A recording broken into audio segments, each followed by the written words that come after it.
Good afternoon, everyone. Welcome to the first Performance, Finance and Customer Focus Overview and Scrutiny Committee meeting of this municipal year. Before we start these proceedings, may I bring to your attention some housekeeping matters.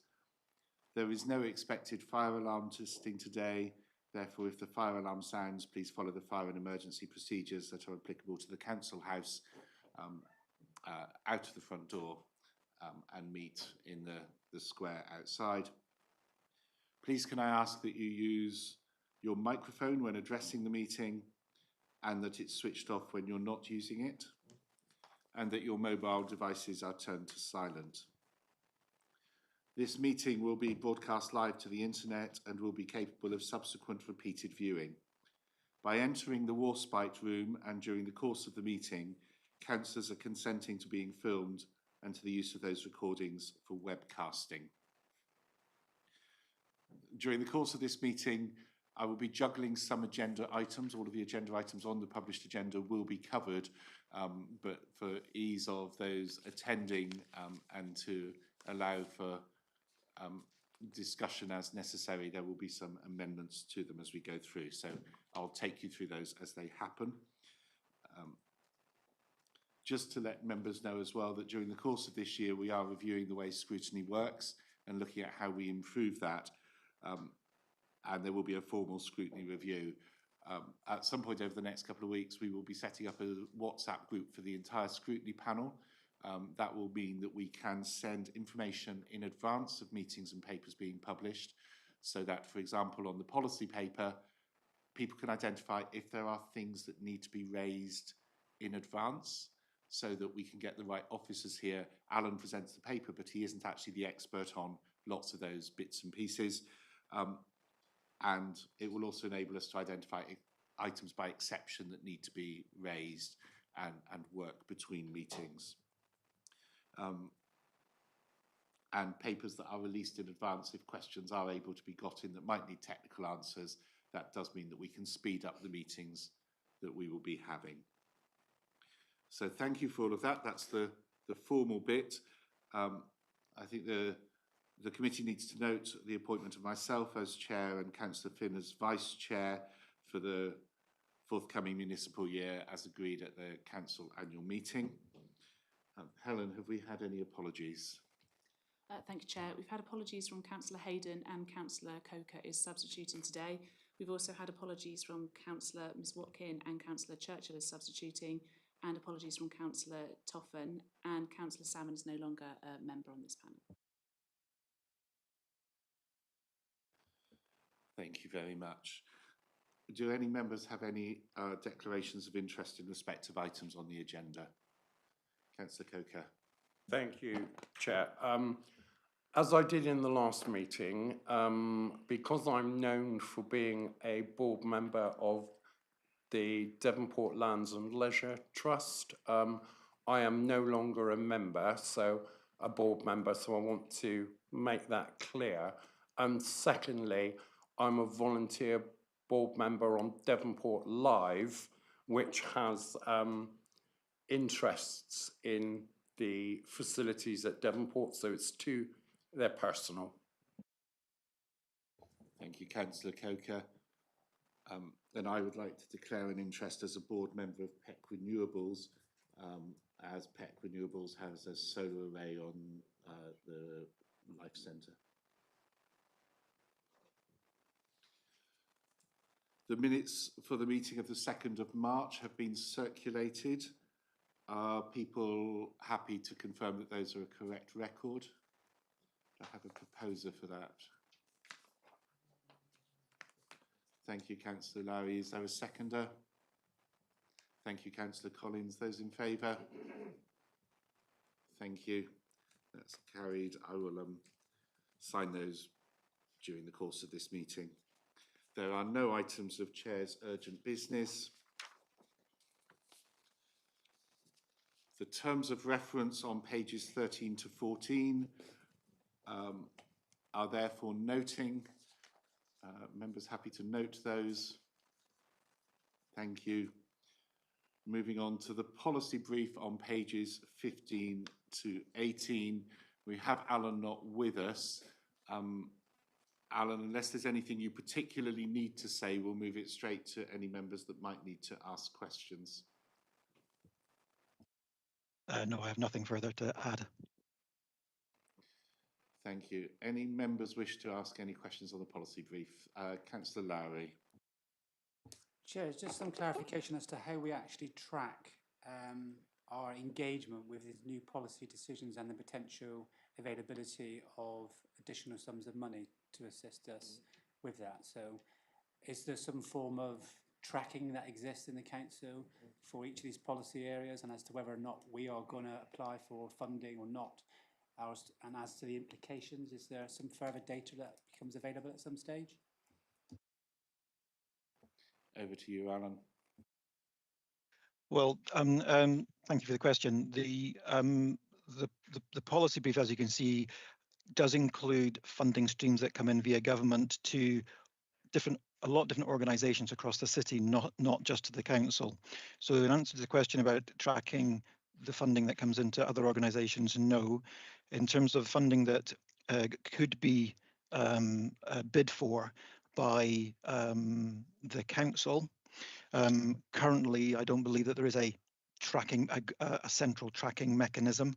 I mean, that's something I can certainly discuss with Brendan Arnold going forwards.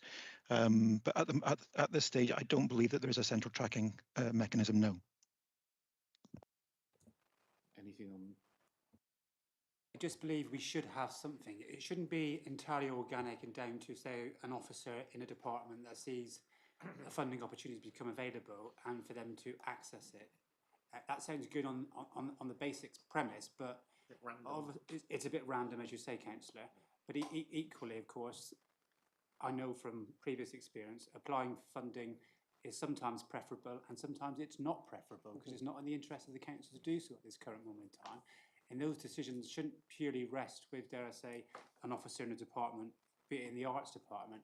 It should be a decision that's made by the relevant portfolio holder or some other mechanism via the council's officers departments, where the members do get the opportunity to express a view and opinion as to whether we wish to or not apply for this extra funding. And equally, it's not just about funding. There are areas where there are implications to the council, and we need to fully understand those. So perhaps we can consider a recommendation where we look to finding some form of a tracking system at the very least as to whether or not we intend to sort of take on this additional responsibility or not. Thank you, Chair. I'm sorry. There are mechanisms that the service directors have in place to consider funding opportunities and whether to make that bid or not. And I can't speak for all service directors, but I would imagine that they would be discussed with portfolio holders at that time. And as you say, there are numerous different reasons why we may or may not bid for certain pots of funding. So I firmly believe that process already exists. But to answer the question about a central tracking of all of those, no, that does not currently exist. So happy to take that recommendation forward if you want. It seems to be a reasonable recommendation, because I think every time we've had this paper in front of us, if there's a funding stream, we've asked questions about that funding stream, and you've never been able to answer it because it's a specific thing around a department, and we never hear back. So I think it is a reasonable thing to ask, because it might mean that we are able to more effectively understand these announcements and their implications on the council than we are at the moment. I'm getting nods. Councillor Churchill, did you? No, I'm good, Chair. If Councillor Lowry is formally proposing that, I would be happy to second that, that's all. Thank you. I think we therefore have a recommendation that I saw lots of nods to. So if we are able to work out a way to do that between yourself and Brendan, that would be useful, please, Alan. Anything else on the policy paper today? Councillor Wheeler. This is on the policy legislative announcements and news, yes. On the 300 million towards preventing youth offending, Is there any more information about that? I mean, the paragraph is not particularly optimistic, but if there's any more information, I'd be grateful. Alan?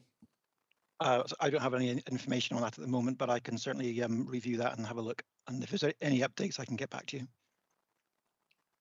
Thank you. I think it would be useful for us to understand that, especially as we have responsibility as the Crime and Disorder panel. Thank you, Chair. Anything else on the policy briefing? No. Thank you very much, Alan. A short one, but giving you a couple more bits of work to do. So thank you very much for being with us today. Thank you. You're welcome. We're now going to move on to the work programme, which is on pages 107 to 110 of the main pack.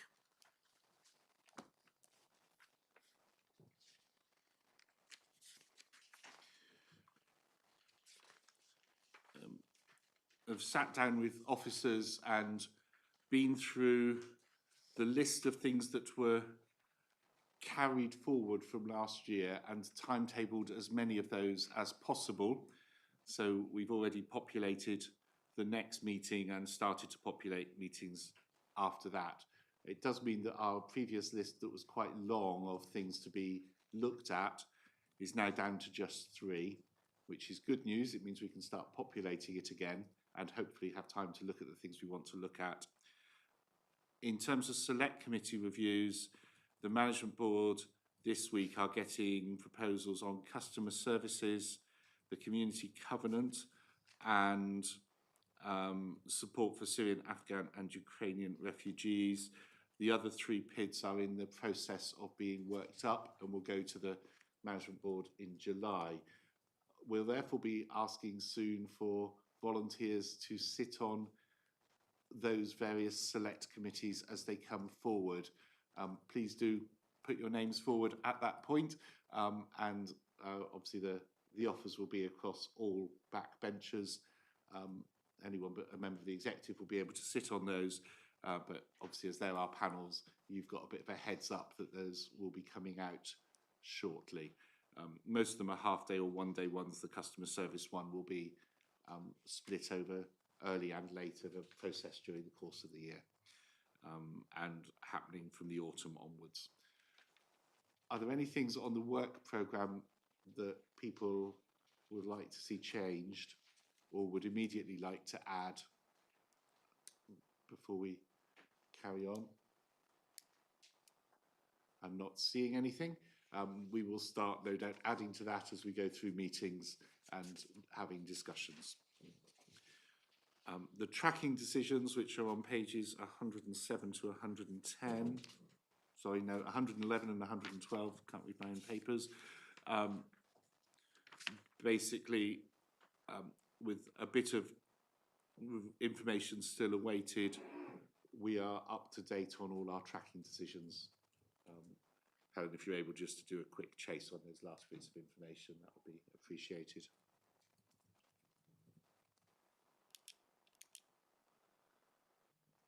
Okay, thank you.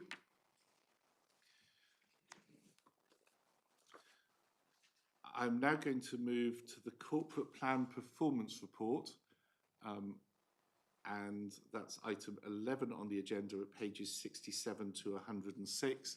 This is for the fourth quarter of the last year, and Rob, if you want to draw out any headline stuff, and we'll then move to any questions. Yes, I will do. Thank you, Chair, and good afternoon, committee members. So this is the 4th and final of the quarterly corporate plan performance reports that we delivered during 2021-22.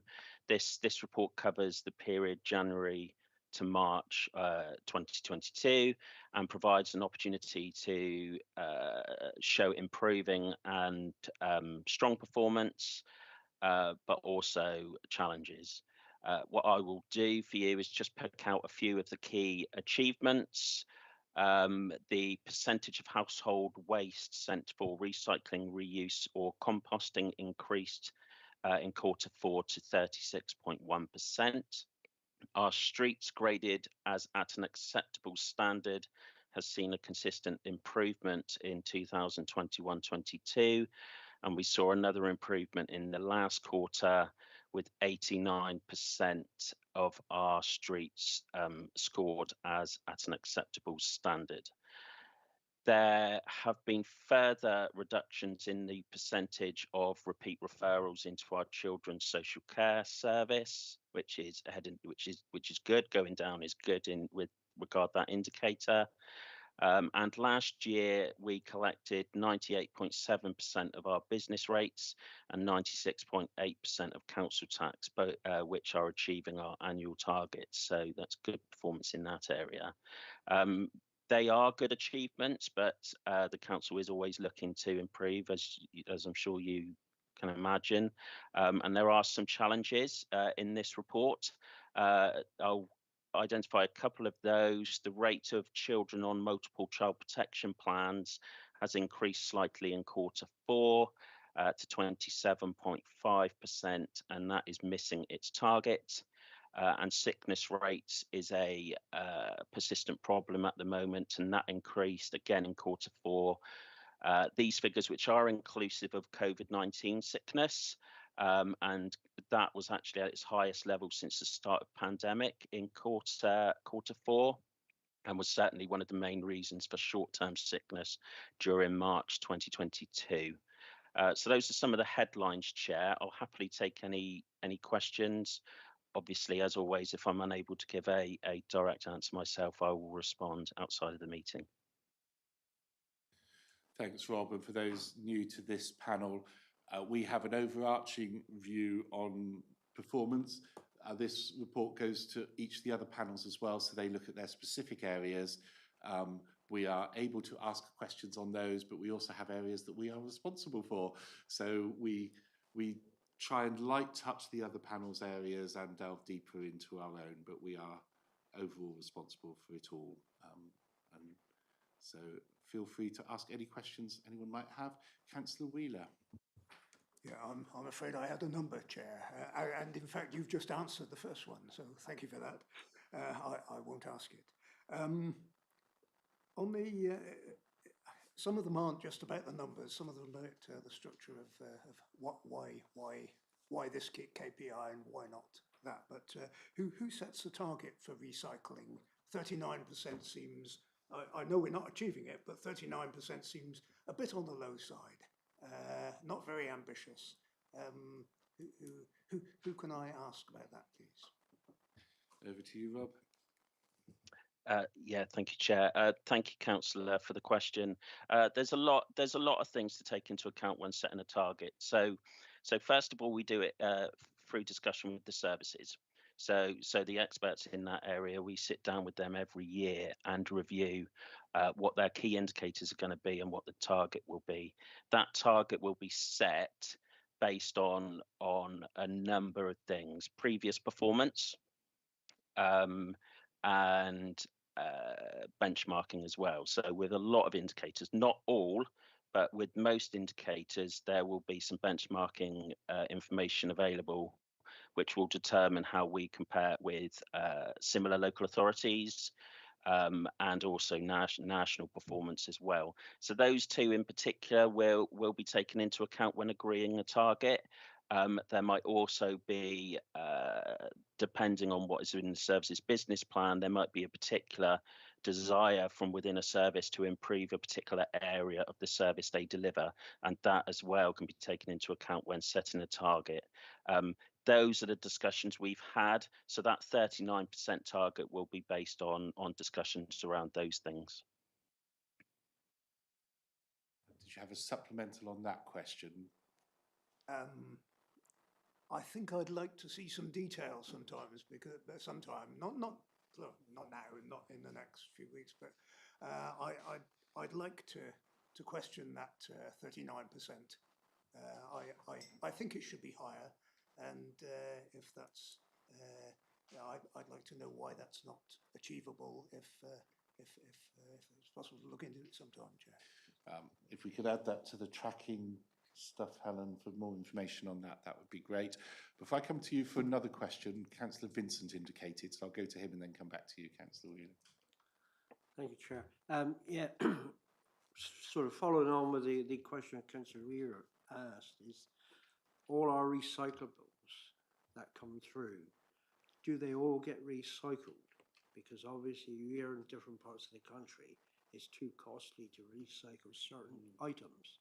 Now, are we recycling all ours? Because like it was said that 39 is a very low figure when you see the achievements of other councils.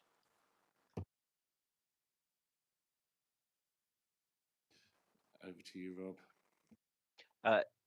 If I may, thank you, Councillor, for the question. If I may, Chair, can I respond outside of the meeting when I come back with regards to the target information, because there is a lot of detail that goes into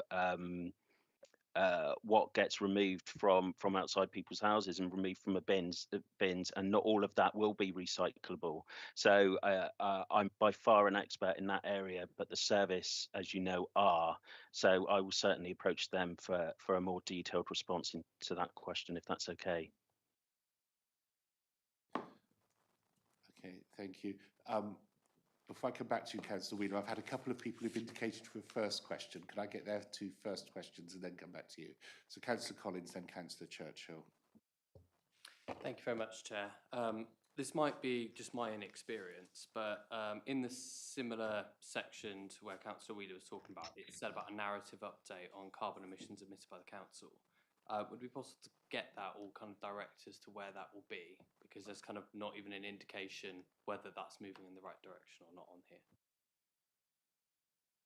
So thank you, Councillor. So we have started tracking carbon emissions. It's, again, a very complex area. So rather than put it in a document which is public facing, there's still work going on to ensure that we take due diligence on with regard to what we are tracking. I will certainly be able to get you some information outside of this meeting that I would be able to share with you with regard certainly carbon emissions from the council, specifically from the council. So I'm happy to take that forward as an action. Thank you. Thanks, Rob. Councillor Churchill. Yeah, thank you, Chair. Sticking with the same theme of the recycling and composting, a bit of a sideways question, really. Does the council receive a revenue from the composting at all, please? Thank you, Councillor. If I may, and I apologise that I can't answer a lot of these questions specifically, but can I come back to you on that one as to how that works? That's fine, Chair. Thank you. Councillor Wheeler. Could I just ask, Chair, I mean, I'm interested in these answers. Could we all have copies of the responses? All the responses get circulated to all members and published as part of our papers. Okay, thanks very much for that.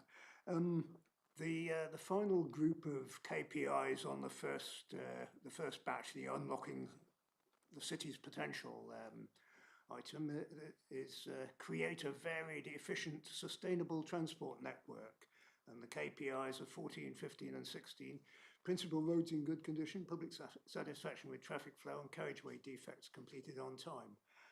I don't understand how we can create, how we can be considering the creation of a varied, efficient and sustainable transport network with no assessment of the use of public transport.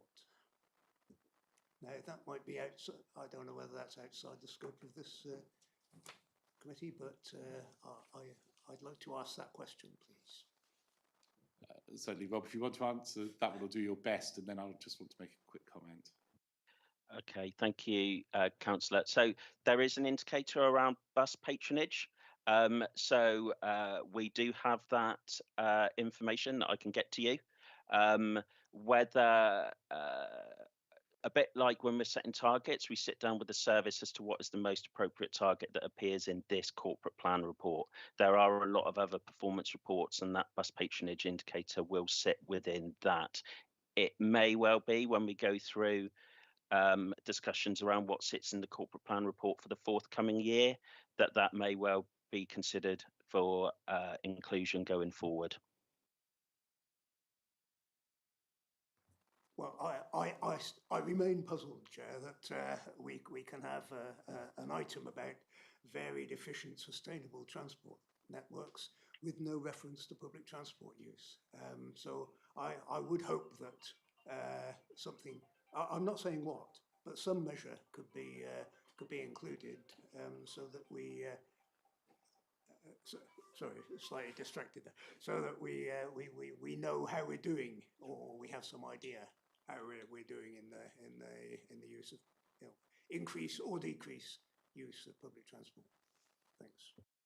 Thank you, Councillor Wheeler. And in some ways, I think you highlight something that we were promised last year, which was that we would have an opportunity for a workshop to look at whether we, from a scrutiny perspective, felt that the KPIs were appropriate KPIs, that each panel would have the opportunity to feed into that, and then we'd have an overview of it all. That didn't happen previously. Maybe it would be good if it could this year, because if I look at that, I might say, well, what about electric cars? What about bikes? What about walking? If I was to look at a friendly and welcoming city, volunteering has nothing to do with a friendly and welcoming city, and there are other things that might. And Scrutiny might have some suggestions as to how to improve KPIs from our perspective as well as from an administration perspective. So could I request that the workshops we were promised last municipal year might come into play this municipal year, Rob, so that we understand the KPIs and also able to give some scrutiny perspectives on them rather than just being presented with the report? Chair, I will take that recommendation forward. Yes. Thank you. Councillor Coker. Yeah, I just wanted to follow on from what you said, Chair, and what Councillor Wheeler said. Am I right in presuming that the figures that you're taking for transport come from the yearly NHT survey, but what you don't indicate is that actually I've got the report in front of me because I look at it every year. We don't seem to be comparing ourselves with other comparable cities, because actually our trend on, and I've just got public transport in front of me, is actually in a negative way on all of the KPIs. And I know they do more than we do, but actually, so to follow up from the chair, this NHT survey that you base, and I saw you nodding, that you base these figures on actually gives a false impression of where Plymouth is nationally, and that we need, so I would echo, Chair, your thing for a workshop so that we can see, one, the trend, and two, these figures are based on a snapshot of very few people in the city. Thanks, Councillor Coker. I think I saw Rob nodding. I think you were adding to the reason for a need for a workshop and for us to be sure that KPIs meet our requirements as scrutineers as well as the requirements of anything else. So, Ross, if we can add that to a management board agenda so that we make sure that the other panels are able to feed into it as well, that would be really useful. Any more questions on the performance report? Councillor Wheeler, I sense you have a... Well, I think in a way it's been picked up already by the workshop. I was just going to mention in the second batch of KPIs, the focus on prevention and early intervention. This is KPIs 10 to 13. We've got number 12 is the number of rough sleepers, but the number of rough sleepers is very small compared to the number of families in bed and breakfast, for instance. And so, but I think if that can be picked up in this review, then I won't ask the question. Thank you. Thank you. I think that has been quite a helpful set of questions and answers and teasing out why this report needs to be good for scrutiny as well as for the administration.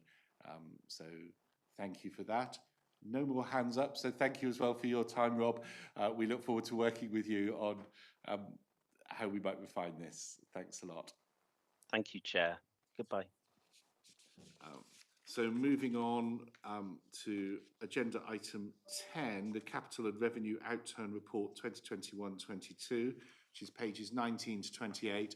This has obviously been to full council, but it hasn't been to scrutiny yet.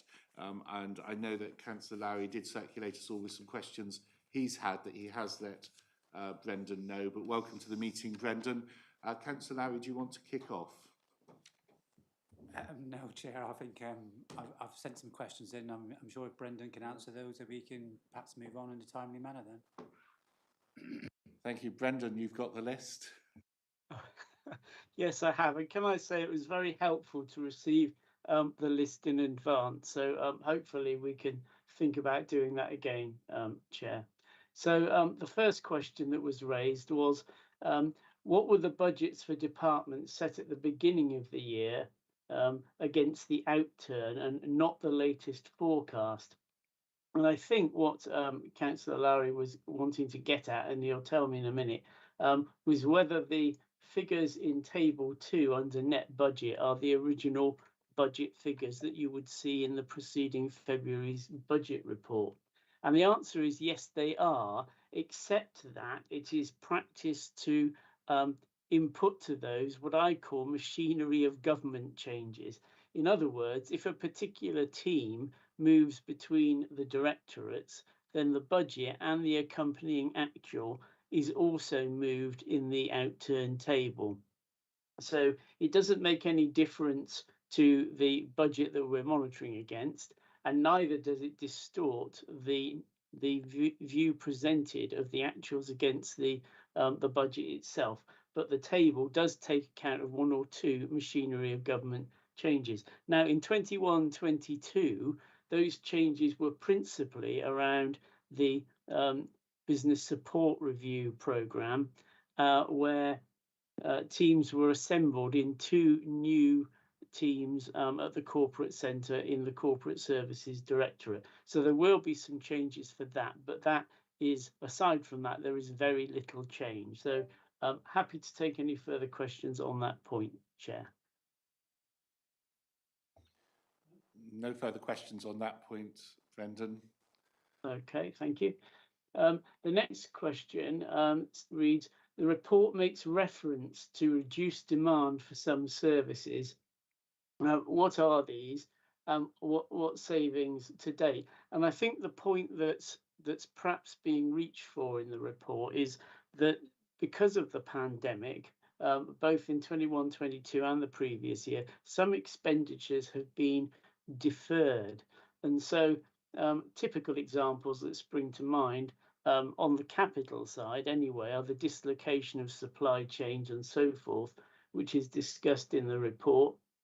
But we've all become familiar with extended order periods for goods and services and so forth. So there's a general feeling that some expenditure has been deferred. And of course, members will note that a figure of £9.4 million has been moved forward to the new budget year as a carry forward in order to balance that budget. So this is kind of largely, I think, a point about deferral.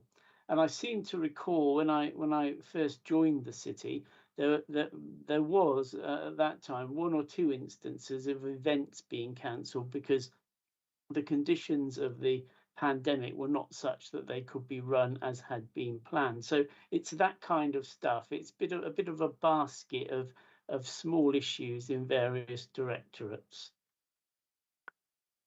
Happy to take any further questions on that one, Chair. I don't wish to create any additional work for officers, but my concern is the report does make reference to savings as a consequence of reduced demand. I'm just very conscious that one person's demand is another person's restricted access. So if you were to take an example like the library, for instance, if it were open 5 days a week and 10 people went in 5 days a week, you know, you get 50 people.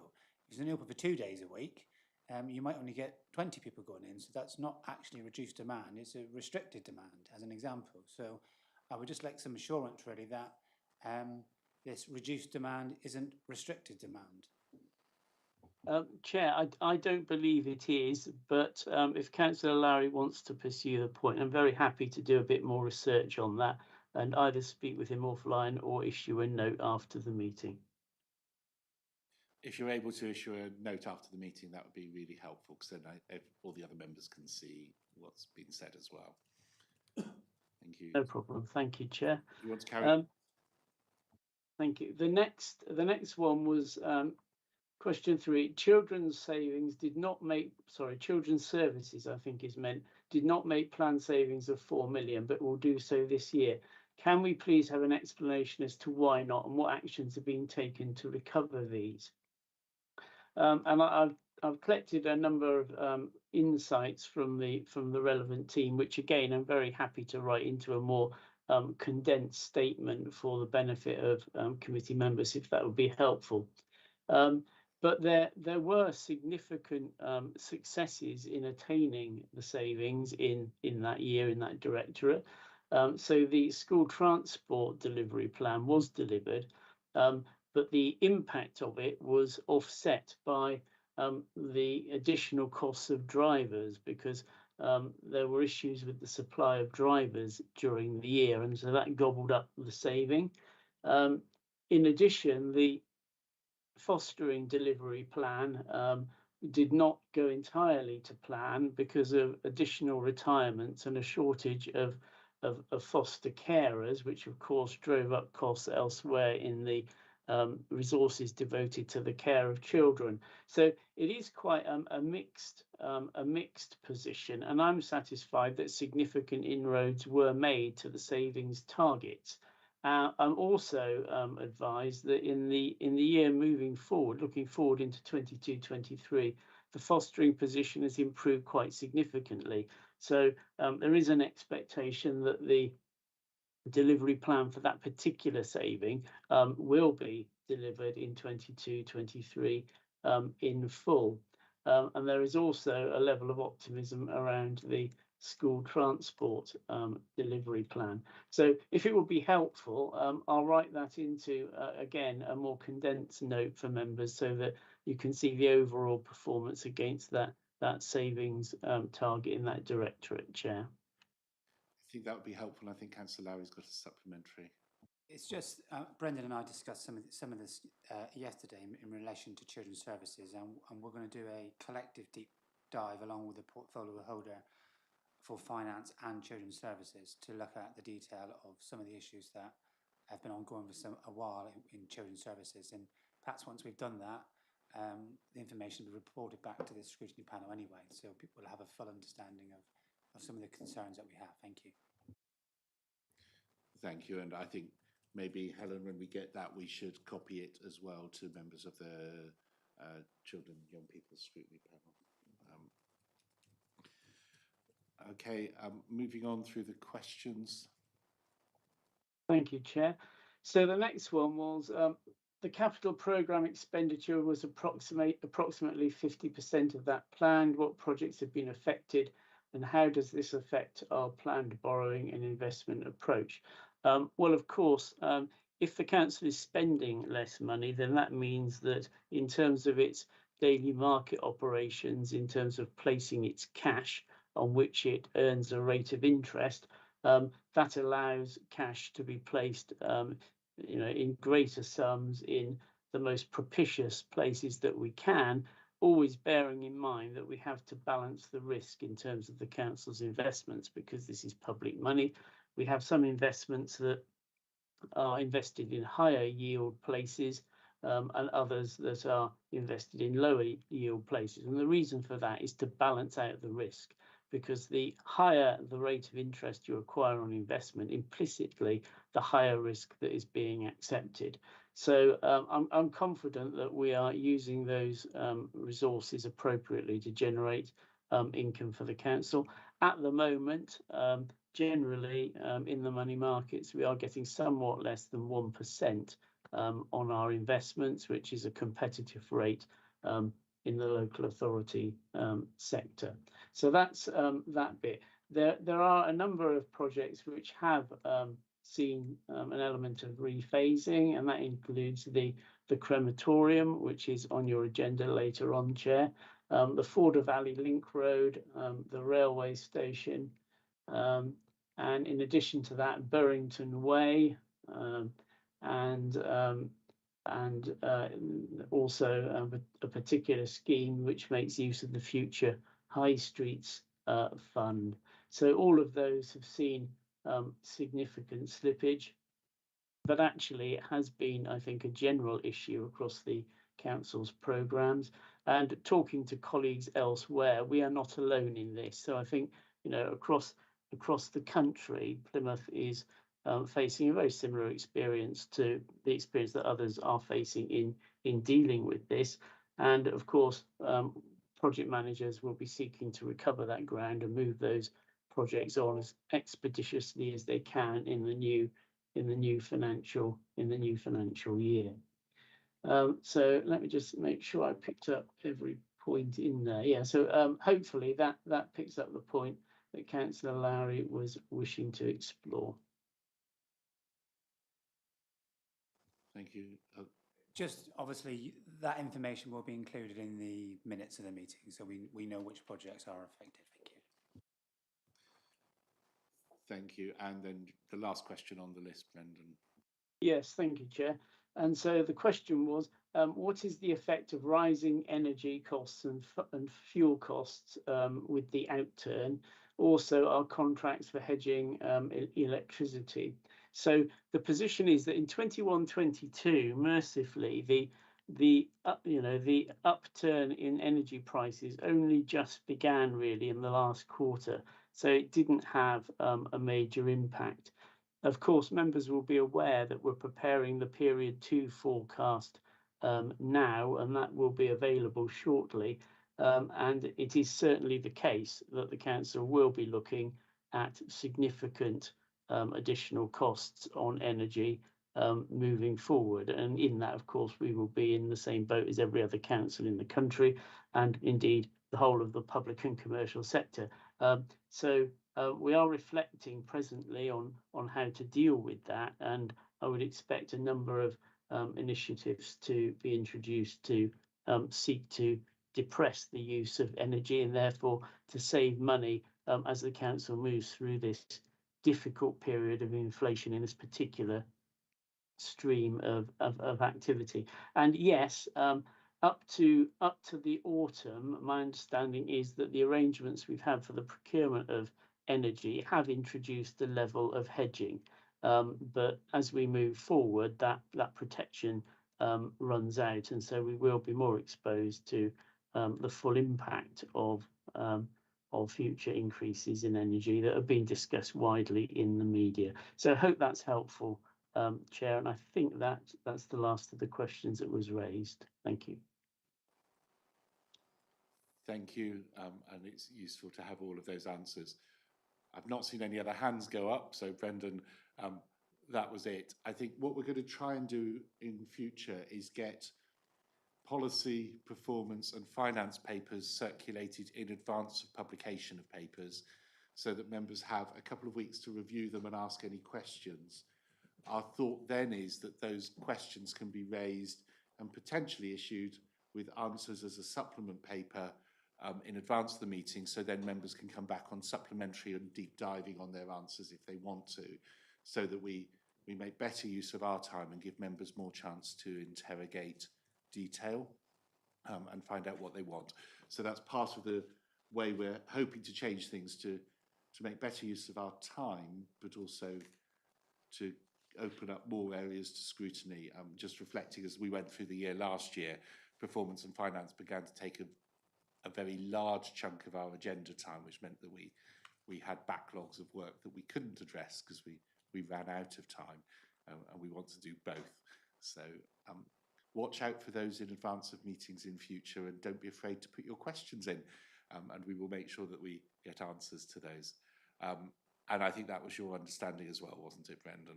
That we would try. Absolutely. I think it will be very helpful, Chair, actually, if we can find a way of doing that. It should allow us to provide better quality information to you, and it's very helpful to have some time to prepare for the meeting in that way. So we'll certainly do our best to support the committee in that ambition. Thank you very much, and thank you for your time this afternoon, Brendan. Thank you, Chair. Moving on, and slightly ahead of schedule, you'll all be pleased to hear. We'll move to the member development update. So, Ross, you're in the room for this one. I am. Thank you, Chair. Hello, members. I will not go into great detail what's in the report because I think it's quite a short one with some large appendices. Essentially, the report in front of you outlines the work we have done recently concerning member development, highlighting that over the pandemic period, some of our member development activity has been curtailed, but of course, work still did continue to make sure that you're all able to access meetings over that period of lockdowns. Most recently, we've conducted our induction week or two, which took place after the May election. We tried to take a slightly different approach this year, mostly because we understand that after several weeks of campaigning, many new members would like to see their family and go to work at some point. So we've tried to keep those online in the afternoon, evening to try our best to work around councillors' other commitments. It's gone fairly well, but would welcome some feedback because that is a channel that we'd like to use more frequently in the future. And finally, the report sets out our ambition to gain a chartered status for member development. The chartered status is assessed and awarded by the Local Government Association along with South West Councils. It's quite a lengthy process, and of course we've spoken to some councils around the country that have undertaken that recently. They say it can take up to a year, and certainly if you've managed to have a look at some of the assessment criteria, you'll see we probably meet some, certainly not all, and where we do meet some, we've got more work to do. So I would anticipate that over the course of a year, we'll build a member development strategy, but would be seeking to do that with the assistance of a cross-party member steering group.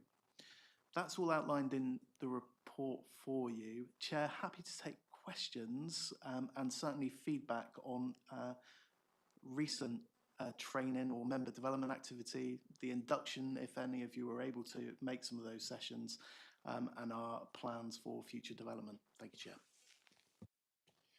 Thank you very much, Ross. And this is our first bite of the cherry. If we accept the recommendations and let Audit and Governance know that, and they set up a cross-party working group, they will be member engagement there. And I think there's a recommendation that before any strategy is agreed, it comes back here for further scrutiny. So this isn't a final chance for us, it's our first chance to shape it. So this is an opportunity, if there are things you really want to say about the way member training and development happens, and there's tone or anything else, here's an opportunity to do that, as well as any practicalities. Does anyone want to kickstart us? Councillor Stevens. Thanks, Chair. It's good that we're getting this, and clearly a lot of work has gone into it so far. Number of things. I welcome the working party establishment. Ultimately, I think it's the involvement of councillors that will build a successful programme. We know the level that we need to know at different stages in our life as a councillor. And I think sometimes there's a tendency to bombard someone who's just been elected when they want to know, A, where's the toilet, and B, how do I report the pothole? No, here's how the capital programme works on your second day. And I'm exaggerating for effect, but we know what we're talking about. I think also implicit in that is a need to do it over a longer period, just because, you know, and I take Ross's sort of a half jest comment about wanting to see family and friends, although some of us who are recently elected, our families may take a different view, but that's a different question altogether. I think rather than try and squeeze everything into that short period of time. And I know it's not box ticking, but it can give the impression of, phew, the election was 2 weeks ago, we've done all the induction, let's get on with something else. No, I think it needs to be a process rather than an event. And it needs to be a lot more bespoke, I think, that as you're elected and you start to feel your way as a councillor, there will be things that you, within your ward and on whatever committees you're on, find more interesting than others and therefore want to specialise and need to know a little bit more about, and things that you might not need to know so much as another councillor. And I think having that flexibility will be key. I just want to come back to the working group and this committee. What's going to be that relationship? Because it seems to me there's a potential, if you have something that's run and scrutinised by two groups involving councillors on a cross-party basis, which the working party and this panel both are, that there might be some, not conflict, but inefficiencies built in. And yet the working parties had a good cross-party work. There's no political disagreement whatsoever. Ross says, no, got to take it back to the scrutiny panel first. We then say, we don't like what the working party's done. Let's send it back to the working. How we can avoid that?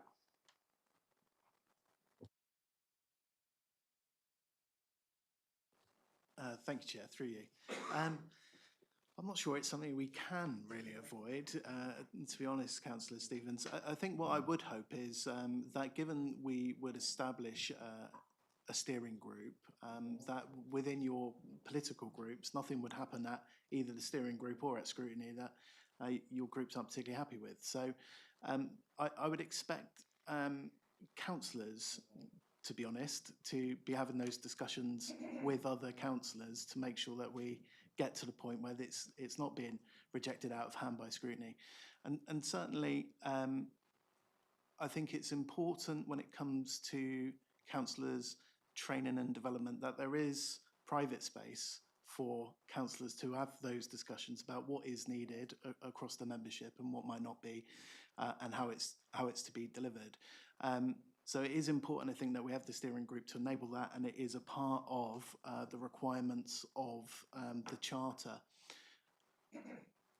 It's also important, though, isn't it, that members of the public are able to see that you're taking training and development of your colleagues and wider membership of the council seriously, which by having a discussion in public such as this remains useful. This, of course, would be headed up by the Audit and Governance Committee, which has the responsibility to look at members' training and development. But I don't see duplication. I see a different way of moving the process along. If we can make sure, it's not a case of duplication, it's more a case of holding things up. That you've had one cross-party discussion with councillors and there's no party political disagreement, but Ross can't get on with something because it hasn't come back to another cross-party group of councillors. And if we can avoid that, let's go for it.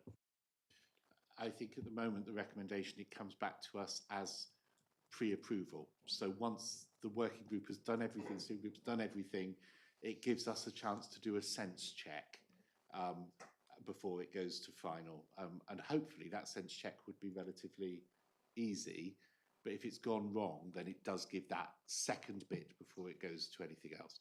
I think that would be the intention. Through you, Chair, yeah, absolutely. And I think, the important thing when we're embarking on a process like this is that what we're actually doing is talking to all members about how it's moving forward. So I would expect that by the time a member development strategy came back to this committee for its final review before approval, that members would already be well versed in the reasons why we're taking a particular approach. But just to go back to a couple of other points that you made, if that's all right, Councillor Stevens.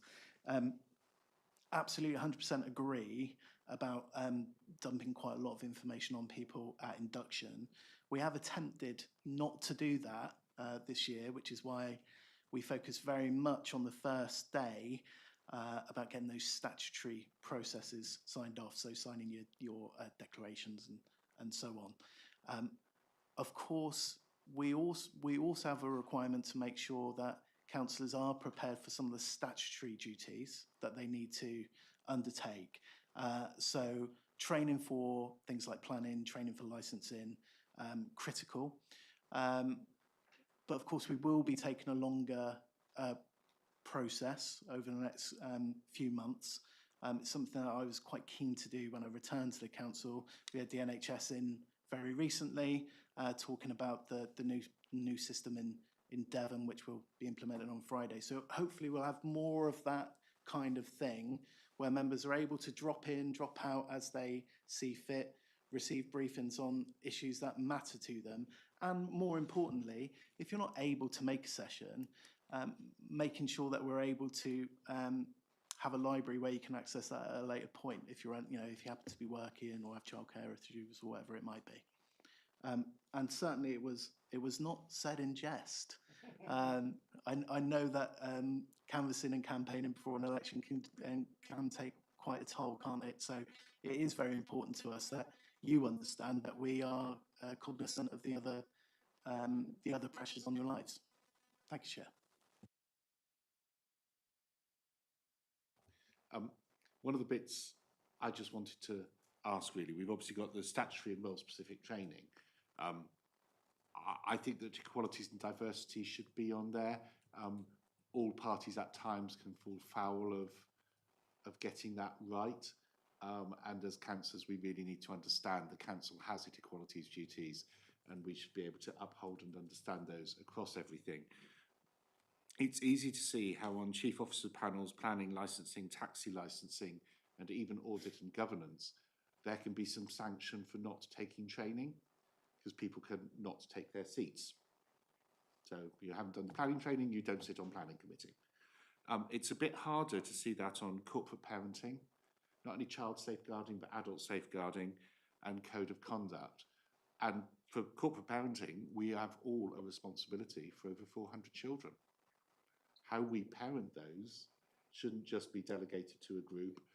And similarly, we will all come across issues in our wards which might be safeguarding, and we all need to understand how to handle those.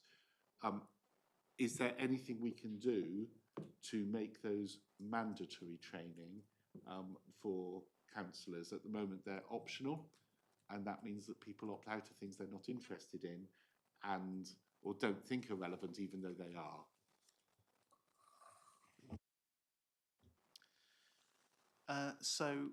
Thank you, Chair.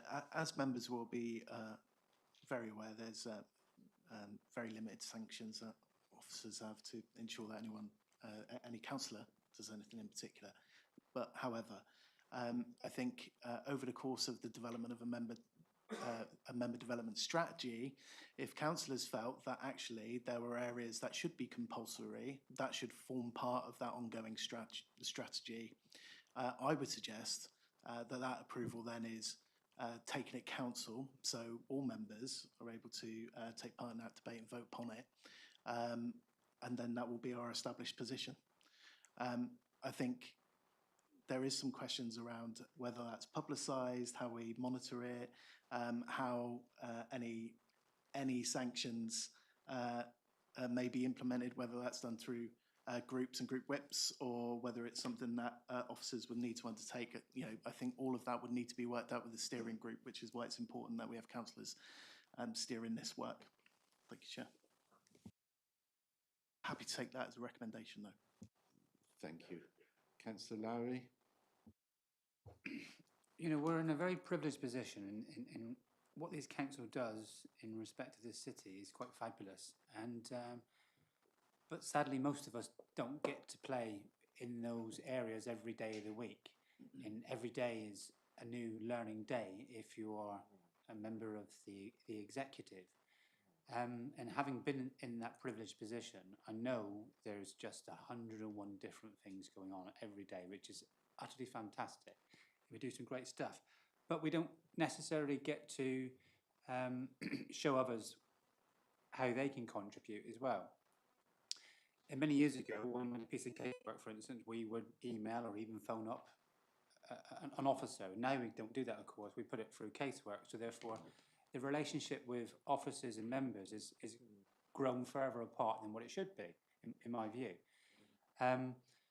But for instance, if there were sessions like Meet the Director, and it were Andy Ross, for instance, who he has an open invitation once a month where he invites 2 councillors to sit down and go through his portfolio and explains to you what we're doing and all that kind of stuff.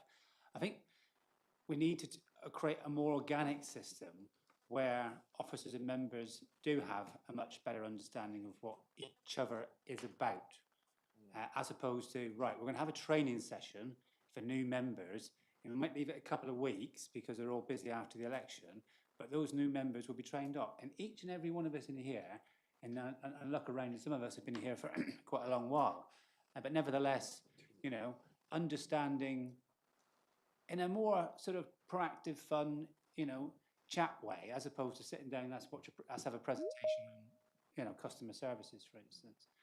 I just think we need to explore methods like that, because that works better than most, really, because most members and officers over the last several years, particularly, have become more and more remote from each other. And, you know, we see each other as blocks, you know, that's the councillors and that's the officers. So I just would implore us to think about more organic ways of sort of getting to know each other and learning about each other's desires and what we wish to do as individuals. So yeah, and not everyone's going to be knocking on the door and let's do some training and let's understand what Brendan does in his world, but I'm sure there'll be 1 or 2 people, and that benefit of members understanding things better helps the city. So hopefully the groups can explore something like that, please. Thank you, Chair. Yes, Councillor Larry, absolutely, 100% agree. I think certainly this year, when you think about inductions, we were, whilst trying to keep that process quite short, we did have the time set aside for a cup of tea and a chat with directors. And I think actually those connections are the ones that you really want to make when you're a new councillor, and the ones that often provide the most value to you. I don't think it's just new councillors. No, and it's not just new councillors, absolutely. Even old councillors, they'll see him here, for instance. Would benefit from, you know what? Sorry. Councillor, could you put your microphone on? Sorry, would benefit from, you know, David Drafton's going to do a sort of walk around on leisure or the economy and understanding some of the issues there. Because, yeah, I've said my piece, yes. Thank you. Councillor Finn. Yeah, I tend to agree, because if we go back 20 years ago, access to officers was so much easier. You just picked up the phone, spoke to an officer, and you followed up your casework. Whereas now we have that delay, having come in under the new regime and the new organisation. That seems to be further away than ever. I appreciate certain aspects of mandatory requirements with regard to committees, but I think that also needs to take account. Say, for example, if you look at some of the councillors' committees, there's a whole ream of them. You make this compulsory, this compulsory, this compulsory. How are you going to fit it all in and actually step out and get things running, shall we say? However, following on from what Councillor Lowry said, I think sort of an area induction day to which councillors can come along and say, whether it be leisure, in the finance department, to actually speak to people, get to know people, would possibly be a very good idea to build that relationship between councillor and staff. I'll put it to the panel and see what you think. It was. Chair, if I could, I think that's well received now, Councillor Finn, and we'll absolutely put that at the forefront of the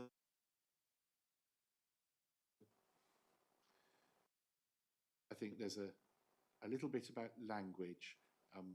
Officers are very good because they're all experts at speaking officer speak.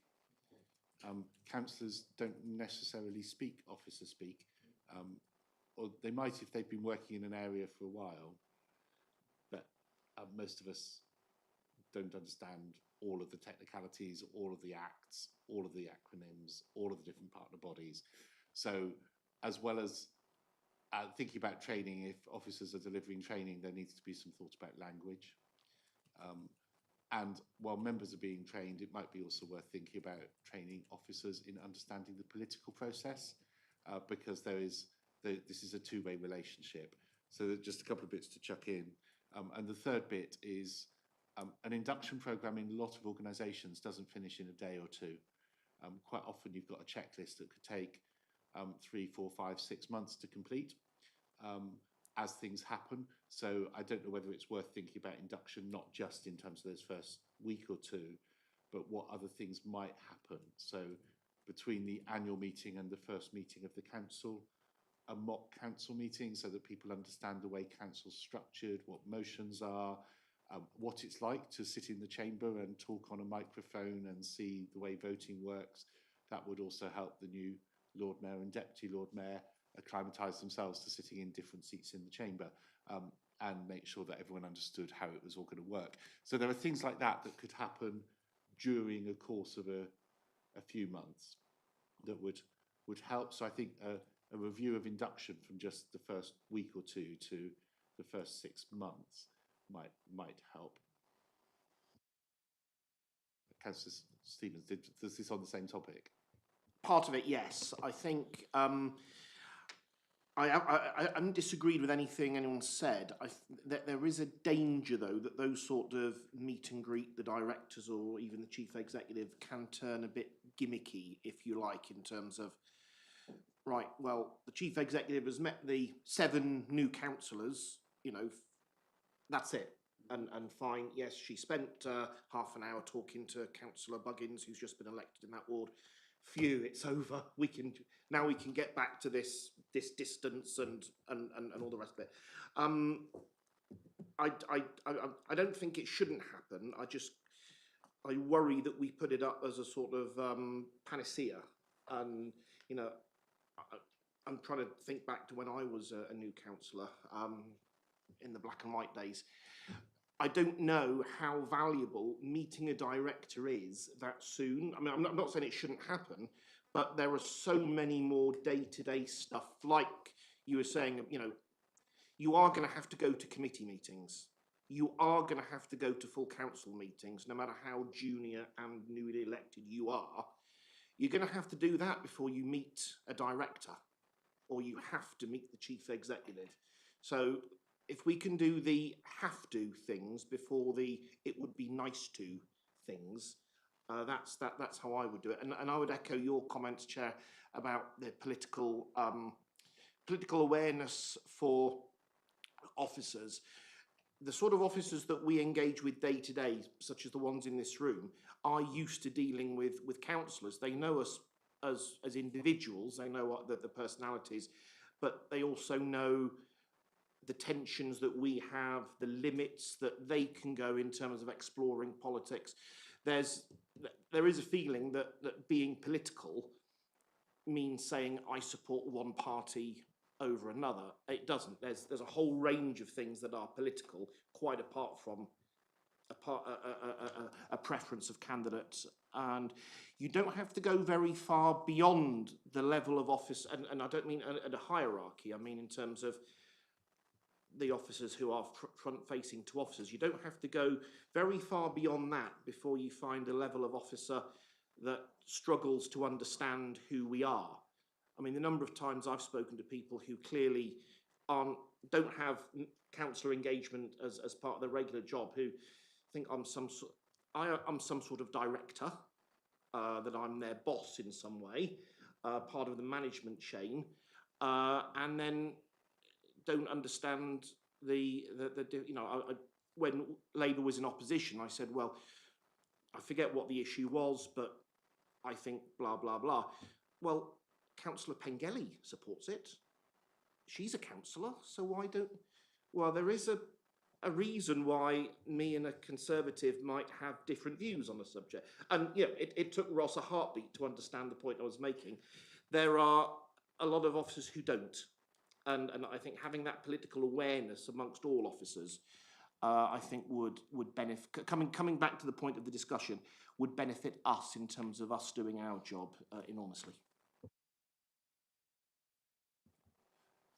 thank you. Just as a quick summing up then, we have 5 recommendations. I think we've just added a 6th with some bullet points underneath it. And the 6th would be that the Councillor Development Steering Group, 1, considers what training could become mandatory. I can give you these later if you like, Helen. 2, looks at proactive, ongoing, organic type development of specific skills and understanding for councillors. And thirdly, looks at how to improve the induction programme for new or returning councillors. So there are 3 areas there that have come out of the discussion. Are people happy with the 5 and that 1 as recommendations? Ross, would that work for you? Thank you, Chair. It's very helpful steer. Okay, quick show of hands, I suppose, just so we, as that's a series of formal recommendations. Thank you very much, that's carried. Although we're on time, I'm conscious that we've got 2 big chunky items next. We've been sat here for a little while, and another hour and a half might make people think that they wish there'd been a comfort break.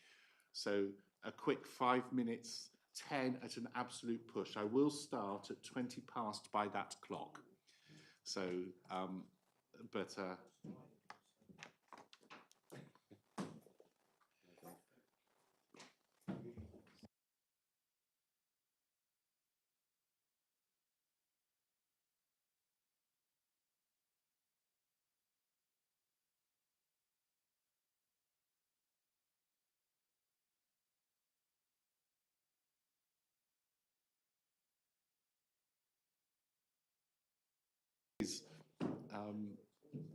so we live?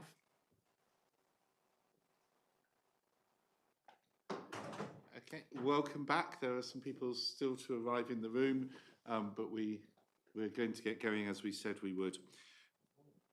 The next item on our agenda is the leisure services contract.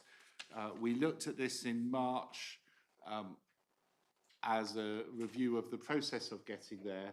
At that point, it was really too late for Scrutiny to have any meaningful input into the establishment of PAL, and we said we wanted to have a look at it to see how the initial opening was going and work out what we did after that. A report has been circulated. Councillor Patel is here with Craig McCardle and some officers, so passing on to Councillor Patel, a very quick introduction, if you could, please, of anything that you think we need to know about. So we've had the leisure service contract with PAL for just 2 months now, taking over from Plymouth Active. And basically this is a report to note with just some what's happened over the last 2 months. Thank you, Craig. Anything you wish to add, or your team? Yeah, happy to add a few words, Chair. So I can't believe it's only 3 months since last time we were here. I think we've made some good progress since then, some significant progress, opening on the 1st of April, and the 2Ping of 250 plus staff across to Plymouth Active, and so that was a big undertaking, and it opened on the 1st of April, not without some teething problems, and they're referenced within the report. Since then, we've done an awful lot, including appointing Louise Kelly as interim Chief Operating Officer for PAL, and we think that's a really strong thing to do in terms of that appointment. And we're now working through the next stages of PAL's development. I think we've done an awful lot within those 3 months, Chair, but there's still an awful lot to do, and we're absolutely mindful of that. And I think we're also embarking on a very difficult trading environment for leisure services over the next few years as well. It is going to be a really difficult time.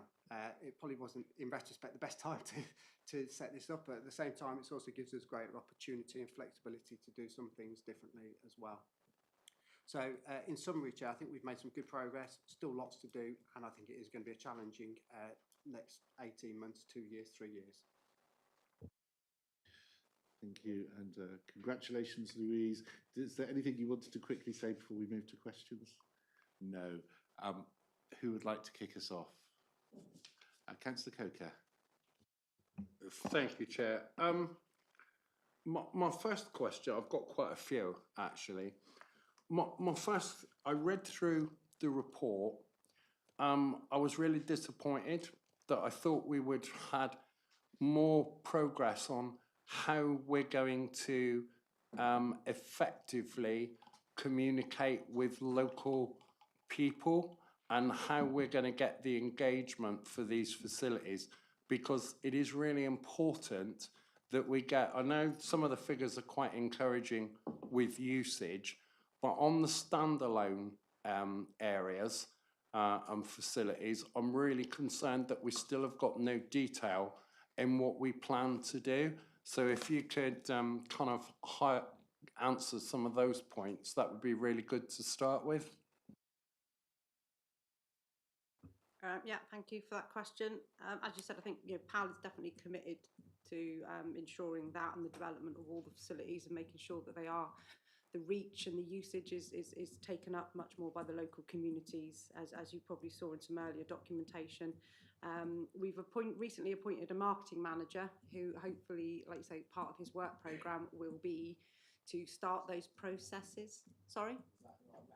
Yes. Sorry, yes. You met him earlier this week or last week. And also the sports development unit of the council is going to obviously align its work business a lot closely with PAL to make sure that funding, extra and additional funding opportunities can be sought to help, again, subsidise access and purchase equipment and help to put on more initiatives and campaigns going forward. Appreciate the report maybe hasn't borne that out enough, but we can share information on that later. Can I just follow up on that then, Louise? I agree with everything you're saying, but when are we going to see it? So do you want me to come in, Councillor Coker? So the stakeholder reference group, which was important, we would have liked to have done that in the first quarter, but that will be, the terms of reference will be out shortly for circulation and including to this group as well.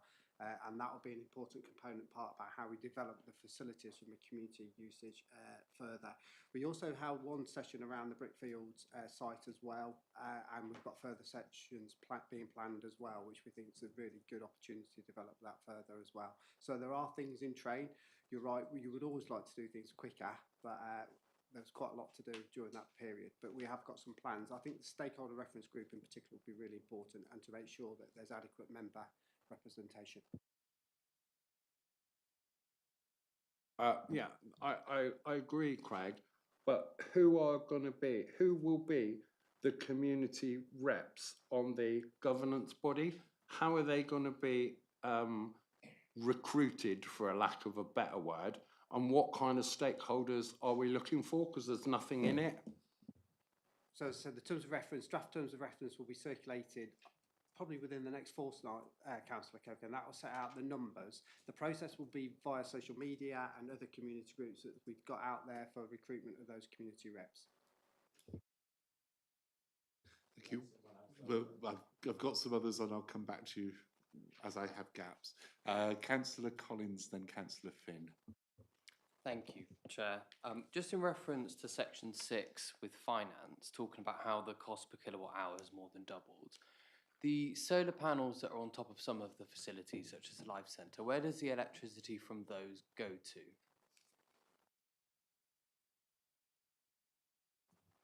Yeah, we've only currently got solar panels on the Life Centre building currently, but we will be, as part of energy efficiency models that we're looking at, look to increase that on other facility buildings where appropriate and suitable. Obviously, we're looking at many other energy saving things like LED lighting, etc. So that train's in progress. In answer to your immediate question, it actually gets recycled into the budget of the energy consumption.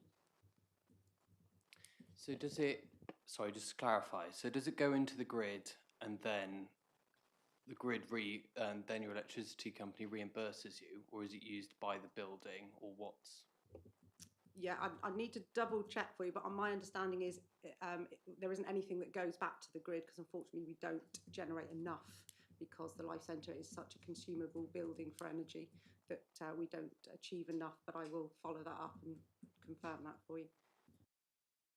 And wearing my hat as already declared as Chair of PEC, or not Chair of PEC Renewables, a board member of PEC Renewables, the power goes first to the Life Centre. Any that's not used is sold on, but the Life Centre is one of the users that uses it all. And there's a fixed price for that was fixed at the time of installation. Sorry, can I ask one question on that?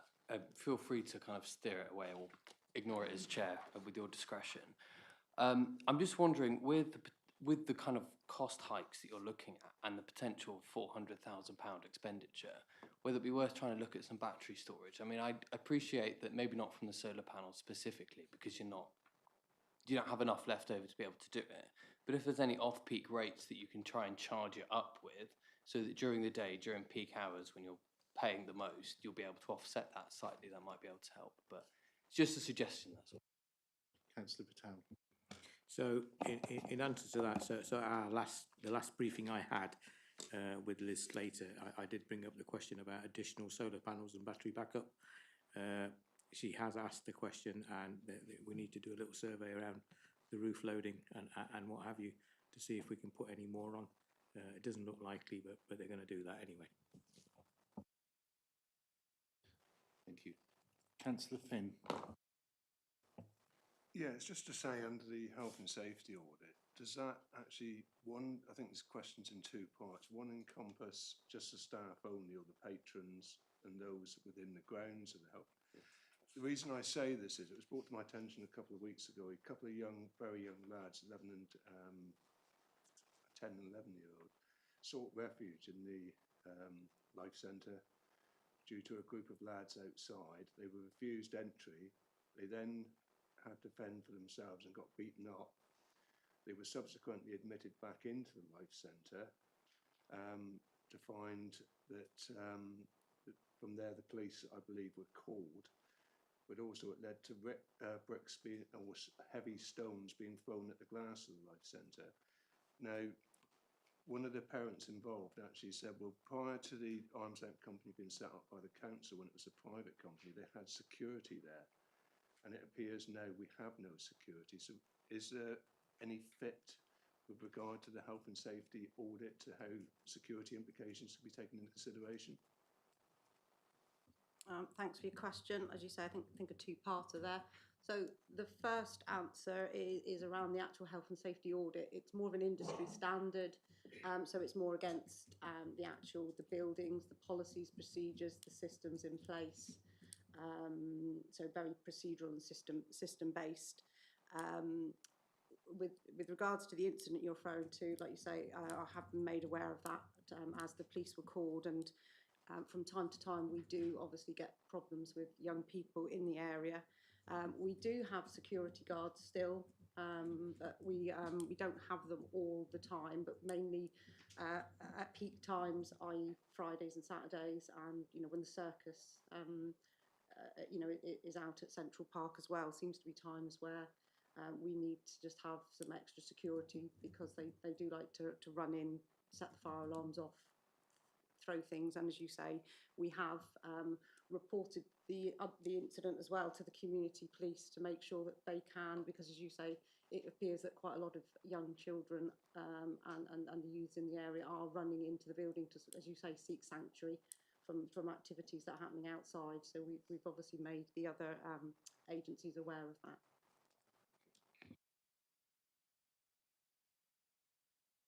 Councillor Coker. Thank you. Louise, I was reading, I think it was last week, about leisure facilities, swimming pool closing, because one, as Councillor Collins was talking about on the cost of electricity, but also the lack of chemicals that they were getting. Are we in danger in Plymouth of having any of our facilities closing in the near future? I can't say that for sure. I'd like to say hopefully not. We have been aware of the national chemical shortage since like February of this year, so it's not a new thing. And we are obviously, like many other leisure centres, stockpiling, ensuring that we have appropriate supplies to the supply chain. The other thing we are doing is using alternative chemicals. So we're as well as the normal chemicals we get in, we are using alternatives and hand dosing on a regular basis.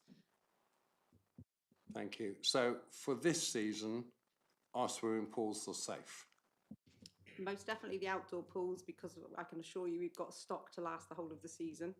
And obviously, I wouldn't say we're beg, stealing and borrowing, but across the pools where we need to, we are sharing, but we have got access to a number of different supply chains to get the chemicals. But you know, we're hoping, as many other leisure centres up and down the country, that at some point, the supply chain will ease and more will come into this country, and the shortage will not be much of a restriction anymore.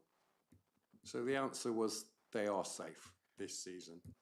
We can never give you a categorical 100% assurance on that, Councillor Coker, when there's supply chain issues both nationally and internationally as well.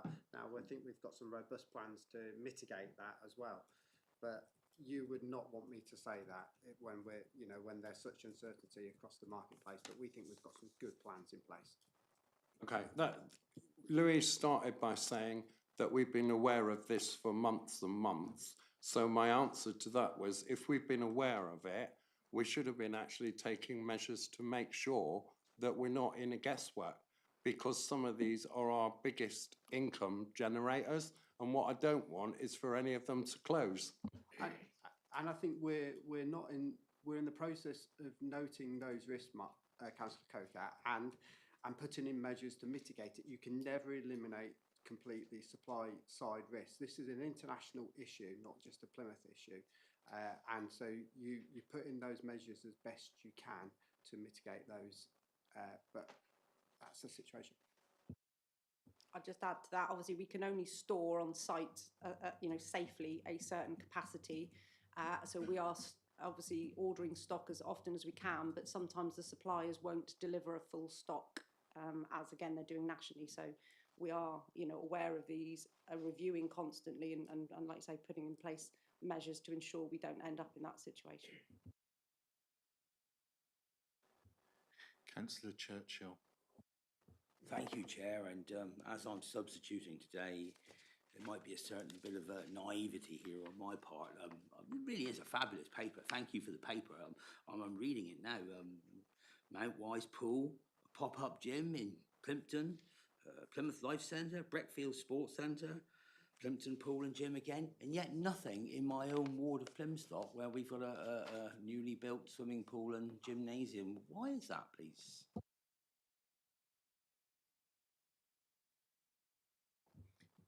Well, obviously, as you're probably aware, as part of the Sherfields developments, there is a lot of leisure facilities planned, and the actual main swimming pool facility in there has the sort of tender has already taken place, and the management of that is going to be Leisure East Devon. So that is why. Thank you very much. Councillor Lowry. So where's the money then, guys? You're 2 months into a contract. Your number one risk is energy costs and inflation. I've got no idea how the finances are in comparison to the previous contract, whether you've got more members, less members, what your plan is to get more members. What's the budget?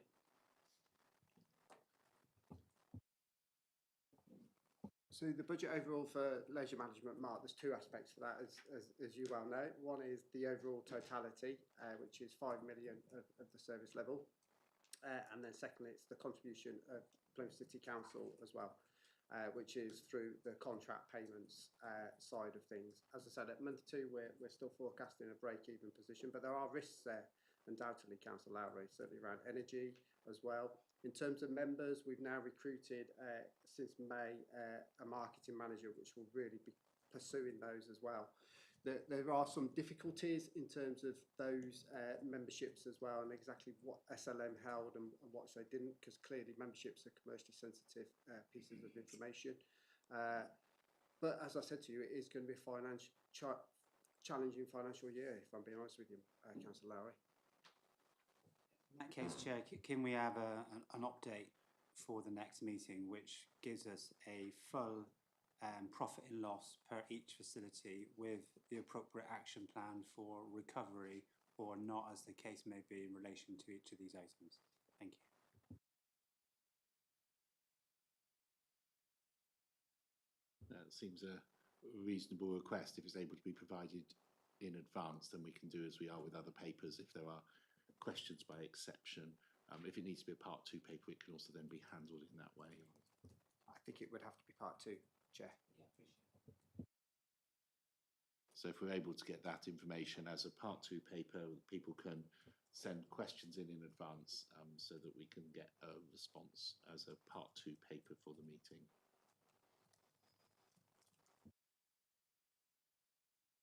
Councillor Coker. You'll be pleased to know, Chair, I've only got 2 more, so I'll get rid of one, and Louise knows this one's coming. The problem's caused by the internet access at Mount Wise, which has been a real issue, and that's why one of the reasons I met you on site. When we have our own internal DELT, why is it that it's been such a problem that we've known this swimming pool's been there since 1924? So it's not as if we didn't know it was there. So before the internet, though, Mark. Yeah, no, I understand that. But we as an organisation knew it was there, and it just seems to me ridiculous that the cafe up the road has internet. So why is it so difficult for our partners to get internet into Mount Wise pools? I'm not so sure we're best placed to answer that, Councillor Coker. I mean, I will certainly pose it directly to DELT about that. I mean, we have certainly flagged up that IT issue as being one of our key risks, which we're working through at the moment, but I'm more than happy to bring that forward as a direct question to them.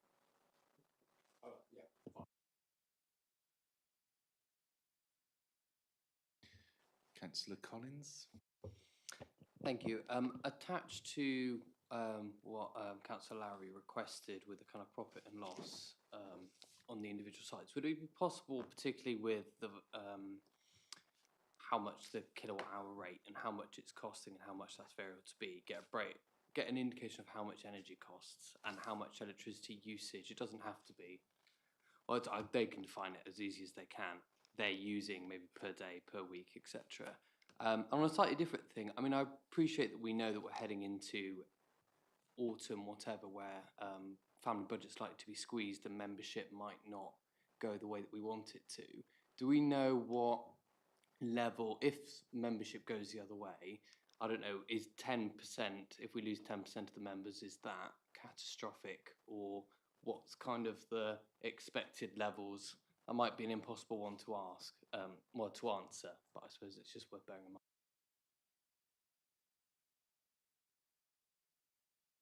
I think that's a difficult thing to forecast at this time, because it's also will be related to other income lines, not just the membership income lines.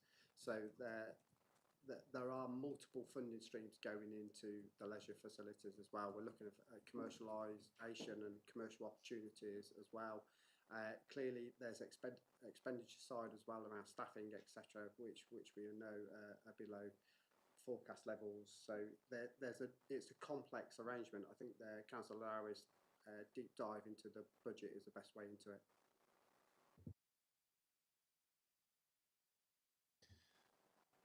Thank you. But if it is possible to get energy costs added into that part 2 paper, I think we will be. It looks like we have a part 2 session at the next meeting already, because there's bound to be discussion. Councillor Coker, Councillor Finn, Councillor Lowry, in that order. Thank you. I'm going to combine my 2. in Said you one. only had two. Yeah, I You know. have answered them then, so we've got one left Okay, now. my concern, Louise, and it follows on from really what Councillor Collins was saying.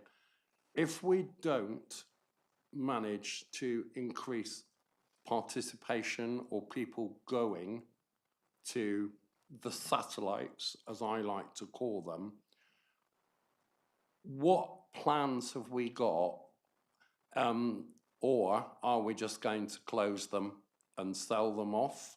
And the second thing, which links to the numbers, is when we set up PALS, did we look at, because I want to make a recommendation, did we look at bringing in like tennis courts, bowling clubs, that kind of thing into the contract? Because I feel we've missed a lot of income generation there, but it may be that you didn't look at it in the first place, or you did and you ruled it out.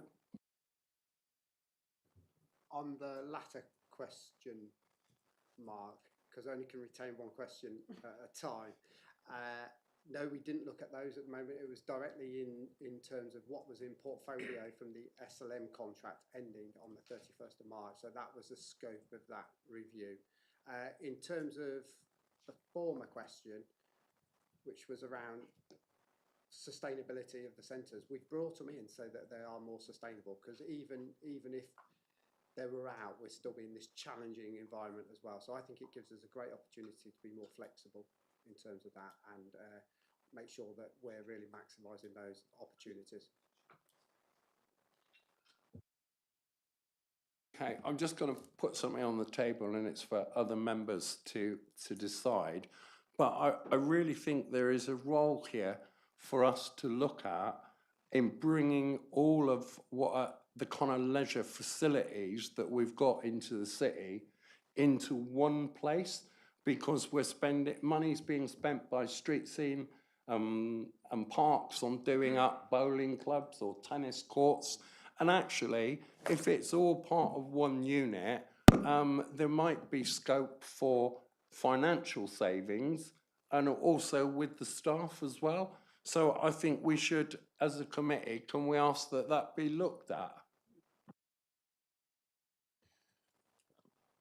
I was going to ask the same. I've had a number of people say, how do we use Radford Park tennis courts or Radford tennis courts more effectively, because no one seems to know. So there are facilities around the city. That's the one on West Hoe, for those who don't know where Radford Park tennis courts are. But there are a number of facilities around the city that are council owned and have had investment recently that are sitting not well managed. So are people happy with that as a recommendation for an exploration? Councillor Churchill? I'm very happy with that as a recommendation. I would like to add, if possible, if other members agree, I'd like to add skating rinks, ice skating rinks to it as well, please. I don't know what the latest is on a skating rink. I know that a lot of my constituents write to me and say, there's one in Plymouth closing, there was supposed to be another one opening at Home Park, which isn't opening. What are Plymouth doing? So it would be great if we could look at ice skating rinks as well. I think because we don't own it, that's slightly harder than the sort of tennis courts and bowling clubs that we do own. It could be something to look at in future, maybe. But yeah, Councillor Patel. Just to come back on the tennis court bits, so that there is a plan at the moment to start improving some of the tennis courts. We've managed to get some money through the LTA to do those, and a number of them being done. The thing is, some of the tennis courts are out on lease, and then some of them are still belong to the council, not being leased out, and it's how to make these pay now, and they are looking at that. Well, certainly the one I was talking about has just had £50,000 invested in it, and no one's managing it. So we have a brand new council facility that is just there, not being used. So I think it is worth an exploration, and yes, there might be things being leased out, but it is worth an exploration. So yes, we will make I've got enough nods, I think, for that to be a recommendation for something to be looked at and fed back to us. Councillor Finn. Yes, considering the current operating cost base for leisure services, would it not be possible to put together a financial impact statement Hence, if costs rise, if the cost base rises due to inflation by 10% over the next 6 months, 20% thereafter, or 30% thereafter, on like a traffic light system, so that we can all be aware when we're actually getting ourselves in difficulty here. One appreciates you've got obviously the rise in fuel costs, you've got rising chemical costs, you've got rising staff cost, heating costs. If you were to put all that into a pot and say a projected rise in the cost base, just so we can sort of keep track of where we are and where we're going, is that feasible or not, please? I suppose as part of the financial monitoring, we will do forecasting in terms of that, because that's exactly what you're doing. You're forecasting to the year end, so we will pick up some of that cost modelling and sensitivity analysis within that, Councillor Finn.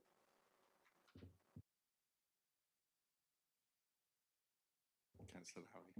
I think, Councillor Finn, that was pretty much what I was asking for. Having had the privilege of previously looking at each of these facilities individually and understanding their cost base, which I do, I can't give figures out in here because obviously it's a part one meeting, but some of our facilities make money and some of our facilities lose money. In the cross subsidy, in many respects, helps out, but it also there is an overall cost to the council over and above that.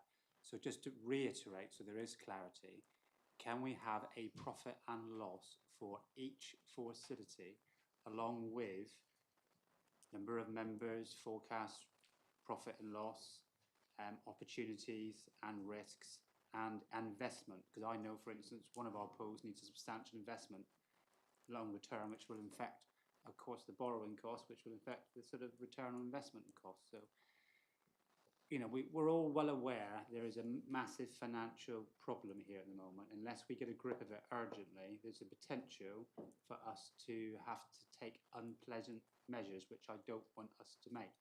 So let's get hold of that tiger's tail and let's start making some fast decisions and involving people we need to, please. I'm happy to take that on board. I'd also suggest that probably I'll meet with Councillor Lowry outside the meeting just to make sure that we're absolutely clear on the scope, Councillor Lowry, before we get into that meeting. Thank you. I don't have any more hands, so thank you everyone for that. Obviously, thank you for the report, Councillor Patel and your team. What we have got is a part 2 paper coming for our next meeting to look at some of the financial risks and opportunities and longer term thinking. So we will look at that, although it's a separate company. Obviously, the council has a big stake in that, both as the owner and also as the contract. So I think that is appropriate. And we will put on the to-do list something to look at the other leisure facilities that the council has in its control and what the future of those might be. So Councillor Patel, you might not want to work with your relevant other colleagues who might be the portfolio holders for those to have some initial conversation, because that will crop up in the course of this municipal year as a further discussion. So thank you all very much for that. That draws the leisure services contract bit of discussion to a close, and we're 4 minutes early, which is probably why we haven't quite yet got the bereavement services team in. So if someone can let them know, that would be great. And thank you very much, Craig and Louise.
thank you and welcome Pat, Anthony and supporting cast.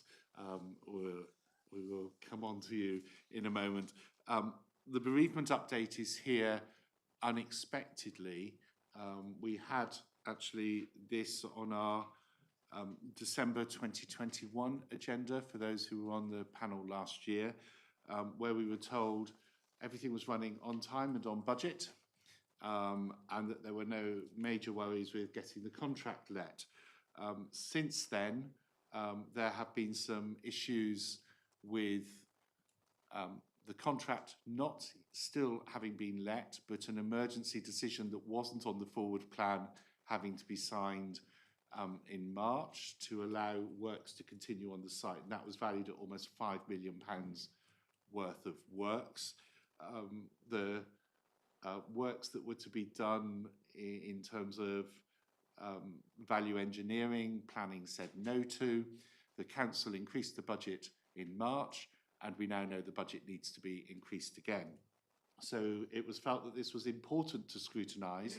It is a big project for the city. It is a vital project for the city. It's not a once-in-a-generation project. It's a once-in-a-century project, or possibly even once in a 150-year project. So at this stage, we need to get it right. And so we want today to have an opportunity to find out what's happening and to be able to ask questions. Because the contract isn't let, I will be nudged if it looks like we're moving towards areas that shouldn't be discussed in public, and move the meeting into a part 2 meeting.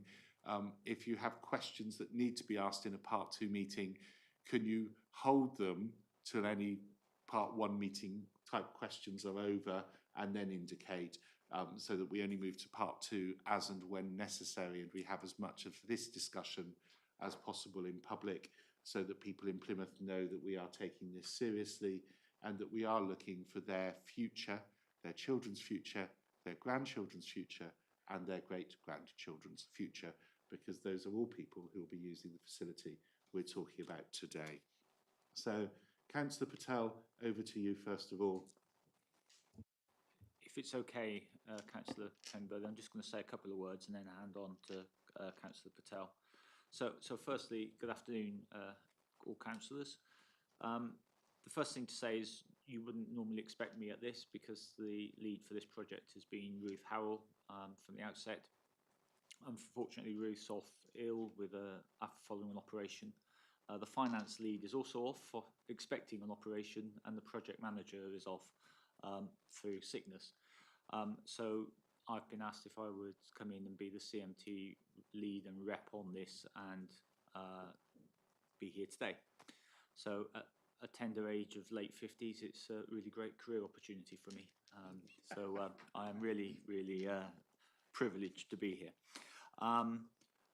The second thing to say is, because there's a number of people unavailable, we've got some of our external cost consultants here who can give us some advice when it gets to technical matters, and Caroline as well, who's done a review. And that was all I wanted to say, just to give you that context so you understood why it's me. And Councillor Patel, I believe you and Graham Smith are just going to give an introduction and a slight overview with a small presentation to the committee, so you're up to speed with where everything is. Thank you, Chair. Thank you, Chair.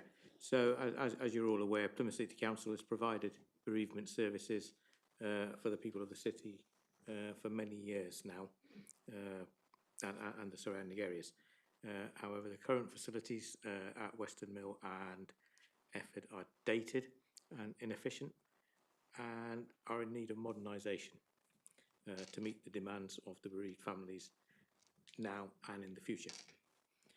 In 2017, the plan for new crematoriums was conceived, which have received cross-party support, and the main vision of our crematorium is that it is a park-like feel, and that it is nature and woodland themed, which will allow the citizens of Plymouth to remember and memorialise their loved ones for many years to come. In June 2018, a business case was approved for the new build to be paid for by service borrowing, and this was based on provisional figures.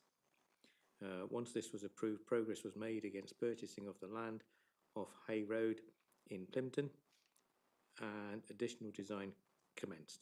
This includes a cafe, a walk-in facility. Our market researchers tell us that people value somewhere to meet in a warm and dry, either before or after crematoriums or when visiting the memorials of loved ones. I'll hand over now to Graham to take you through the next part and show a short presentation. I just want to take you through a couple of slides just to give you an update on the new site. Here we've got an aerial view of the site, and as Councillor Patel said, we've got a cafe and wake facility, sections of memorialised grounds where families can look memorialise their loved ones, and then we've got the main crematorium building. This is some pictures that our interior designers are looking at for our inside of our ceremony rooms. And as I mentioned, we've got designs for a cafe and wake facility as well. So there will be a cafe, and then the wake facility will have functionality of 2 wake rooms or 1 large room. So there's a dividing wall there. So this is some of the photos that we took on site in May, where you can start seeing the foundations being poured, the area for our cremators to be fitted, and the road that leads into Drake Memorial Park, which we are adjacent to. I've also got the latest drone footage that's, if you're happy, Chair, for me to just show that one.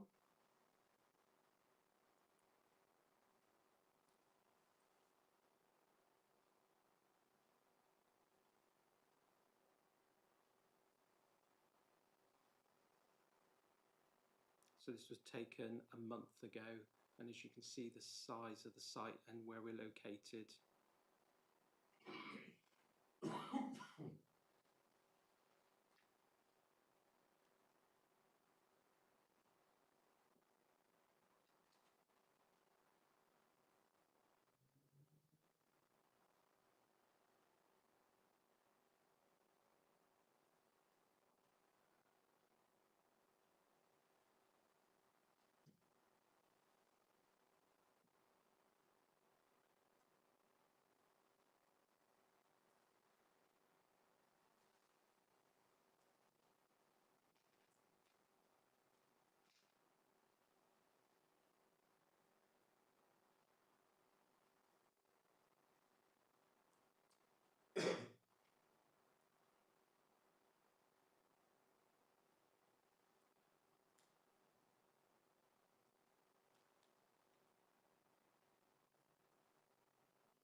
So as you saw there from the drone footage, significant work has taken place over the last 5 years, which has converted these grazing fields to a stage where Kia, the main contractors, have delivered enabling works, bringing services to the site, and we're now at the point of seeking approval to award a design and build contract for the full construction.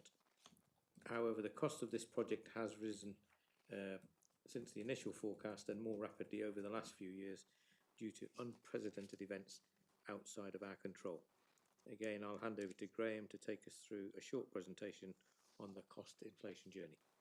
So the issues that the project have encountered are the issues with COVID-19, Brexit, the Ukraine war and energy prices, and all of those have had an impact on construction prices, material supplies, labour costs, energy and transport costs, and there's also been a reduced appetite for risk given the uncertainty in all of those factors. So the project journey, what I've done in this slide is taken out some of the figures and dates from the paper. So June 2017, the initial business case was presented, but the costs were only provisional at that stage. There was no formal sign-off as the design and costings were required. June 2018, the business case was approved at a cost of just under 12 million. June 2020, there was an updated business case approved at a cost of just over 16 million, and that was following the design development from the original scheme. In October 21, the scheme costs were reviewed against the developing design and estimated at an increased cost of 22.98 million. The scheme was in delay, and that was due largely to COVID and Brexit, which resulted in increased prices. February 22, the market continued to rise, and full impact of the market of COVID is reflected in the price increase, and local scarcity of labour and contractors have pushed the higher prices. So in order to limit PCC's exposure, future risks rises and the project changed to design and build, passing risk to the contractor at short-term cost, increased scheme. Excuse me a moment. Sorry. The slide is marked official sensitive and we're in a public meeting. Is that all right? Yeah, that's. Thank you. And then, so where we are now is the cost now stands at 29.4 million, with the main increases due to the mechanical and engineering costs, minimal interest from subcontractors, and inflation, market prices on packages, and obviously the Ukraine war. So on this slide, we've just given some examples of the cost increases that we've encountered within the project. And this is some of our cost experts can help with these, the understanding of some of these. So this is the PCC direct costs rose by circa 2 million. Construction rose from 10.1 million to 24.1 million. 21.4 million, sorry. We have problems with experience with precast concrete panels, circa 1.25 million. The cafe scope and size. There was external works, foundation costs, and as you can see, those are all lump sums, and we do have full tracking against all items, which has been carried out. So we've got a tracking document that shows the increase of those prices. What have we done as a project team? So the project team have carried out extensive value engineering throughout, which has saved 2.4 million. We've had internal reviews of the project with our portfolio holder. We've had an internal review from a senior PCC colleague, which is Caroline, who's experienced in large-scale construction projects. And we've also had an external review from SCF Construct, who support the South West in the delivery of the construction framework.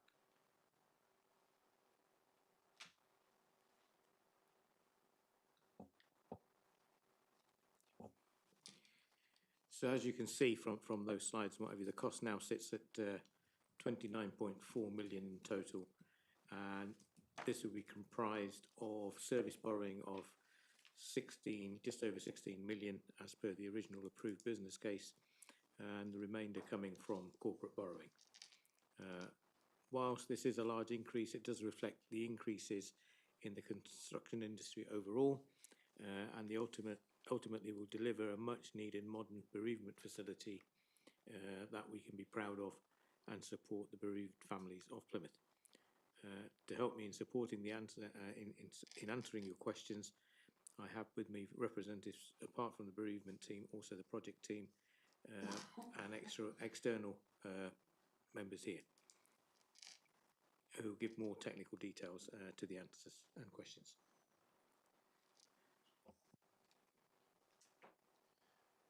Thank you. Anyone else before we move to questions? If you could switch your microphone off when it's not in use, it's just the cameras track the microphones for the members of the public. Before we go anywhere with questions, and I've already got the first one in, I just want to check, Councillor Patel, you said 16 million from service borrowing and the other 13.4 million from corporate borrowing. At the moment, we have 16 million of service borrowing and 4 million of corporate borrowing in the capital programme and nothing else. When should we expect to see the capital programme updated to reflect what you've just said?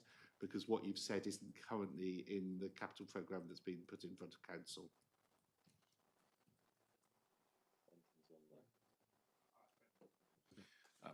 Councillor Patel wants you to answer, Brendan.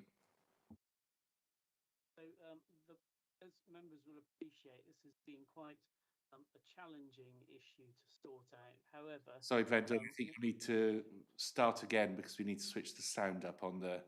Oh, I'm sorry. Yes. Is it your end? Of your headset not working properly or something? I believe it's fully. Well, my arrangements seem to be fully operable. Can you hear me now, Chair? We can now, thanks. Yes. No, that's no problem. So as I was indicating, this has been quite a challenging matter to resolve in terms of funding. And so the emergent proposal is as follows. Reflecting the slippage rephasing in the capital programme that we noted on an earlier item before the committee today, we believe that the additional corporate borrowing that has been referred to, the costs of that, which are estimated at some £350,000 in the current year, can be accommodated within the rephasing that is in train within the capital programme.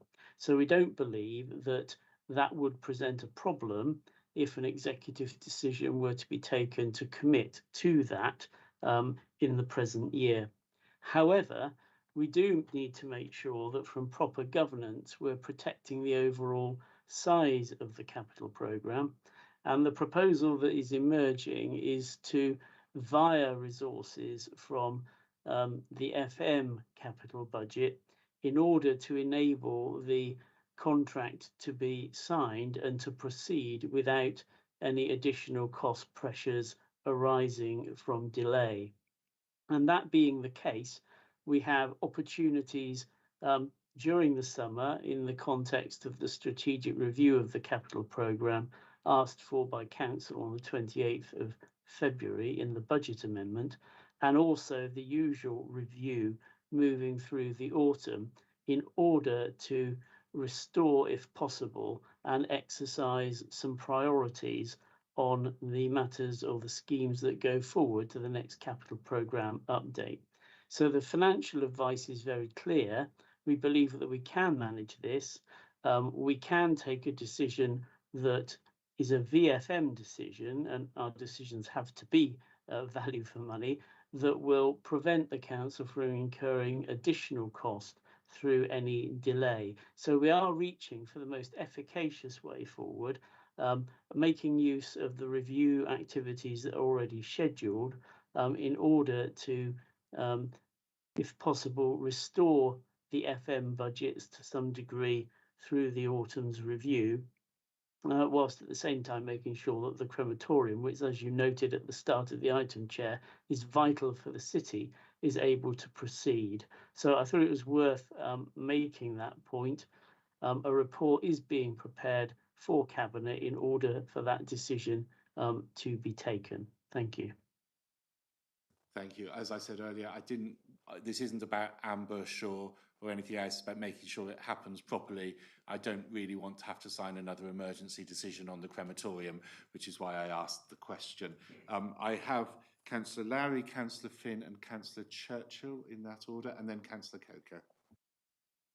Chair, I just wanted to come in on the very point that Brendan's just raised, and whilst I don't disagree with anything in which he said, because there is such a substantial underspend in our capital programme this year, within our envelope, as the terminology we use, there is sufficient capacity to make up for the shortfall in capital borrowing for that event. But can I just plead that a revised business case is submitted to the capital board for approval and signed off by the leader, because, you know, we've already been through the potted history of the finances of this, and let's hope that they don't get any worse than they already are. But we do need a trail which shows exactly what happened and when.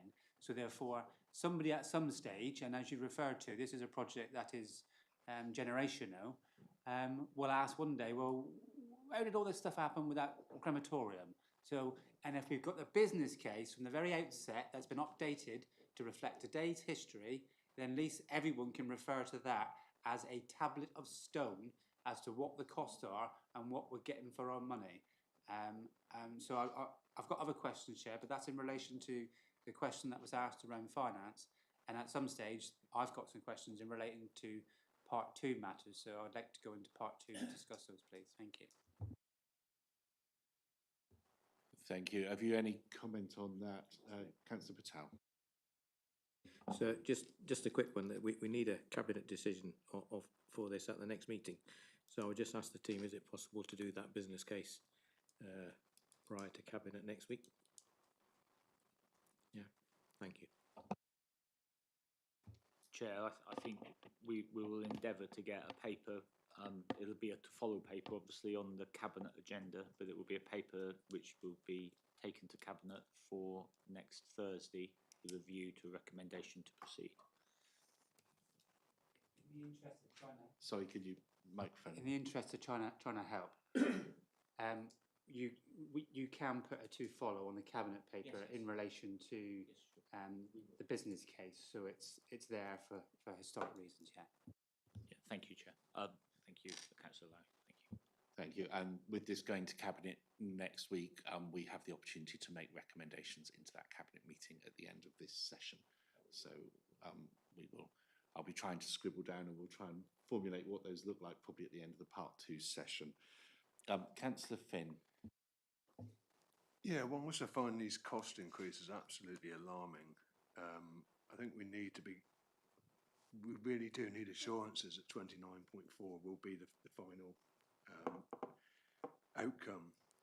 But it also does not just rest on the capital bill costs, but revenue costs. And I think to be able to sell this thing to the publics, that we could do with some revenue projections to what the expected revenue of the crematorium would be year on year. Having worked in the trade, I'm well aware of funeral directors, past and present, that would look to outline areas. If Saltash cremation costs are cheaper than Plymouth, they'll go to Saltash. They'll actually go to Bodmin to reduce their cost base. So is there going to be a reflection on those relative costs within the projections, please? I think we might need to answer that in a part 2 session, because we're getting into the nitty-gritty of the council's trading activities there. So we'll come back to that one if we may. Councillor Churchill. Yeah, I think part of my question has been asked by Councillor Larry.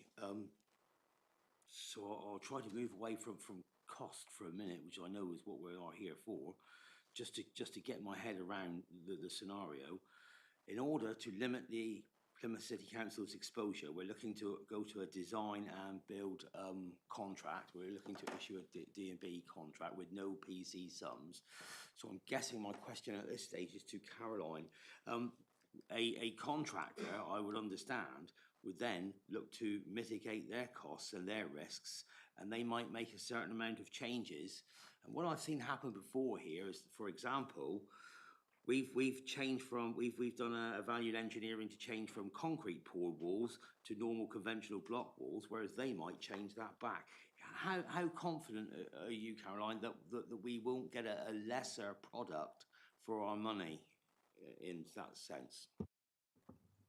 So I haven't had detailed involvement in the entire scope of the project, and I might want to be backed up by the quantity surveyor who's online and can give more detail. So you're completely right with what you say. When you transfer to a design and build contract, you're actually taking, the council's risk of costs going up, and we're transferring that risk to the contractor. So you're right, the contractor does price in some of that risk because they have to absorb it and they have to analyse that.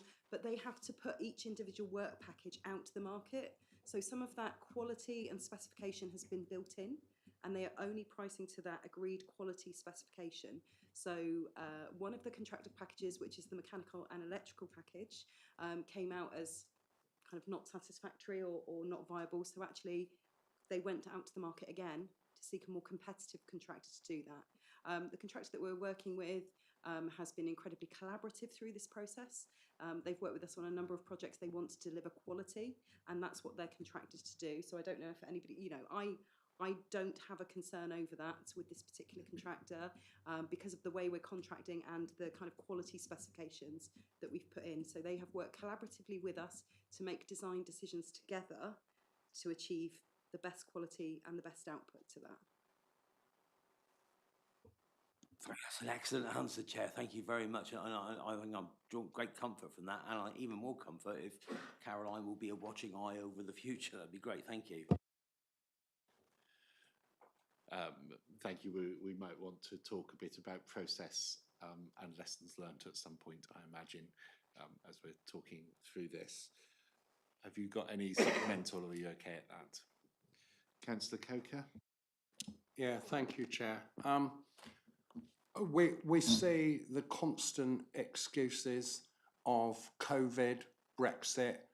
These were things that we were talking about in SPNI in 2019, saying we needed to make adjustments in 2019 for the expected problems with Brexit, the cost of importing products, and we're now in a situation where we're asking for 29 plus million. We're going to go out to this contractor, and we're not going to talk about that because we're not allowed to. But what worries me is we're using the same excuses in one hand for saying why a project's gone completely out of control in cost, because it's nearly 3 times what it originally set out to be. How confident are you that when we go out to the market, I presume you've already got someone lined up, but actually they're going to deliver what you want to the exact standards for the price? Because you've just listed a whole list of why it keeps going up and up and up. You've only got to look at the financial situation now, and contractors are saying that it's going to go up even more. So what worries me is either we're going to be in a situation where the contractor is not going to be able to deliver what they've promised for the price, or we're going to be sitting here in 6 months' time saying we need some more money.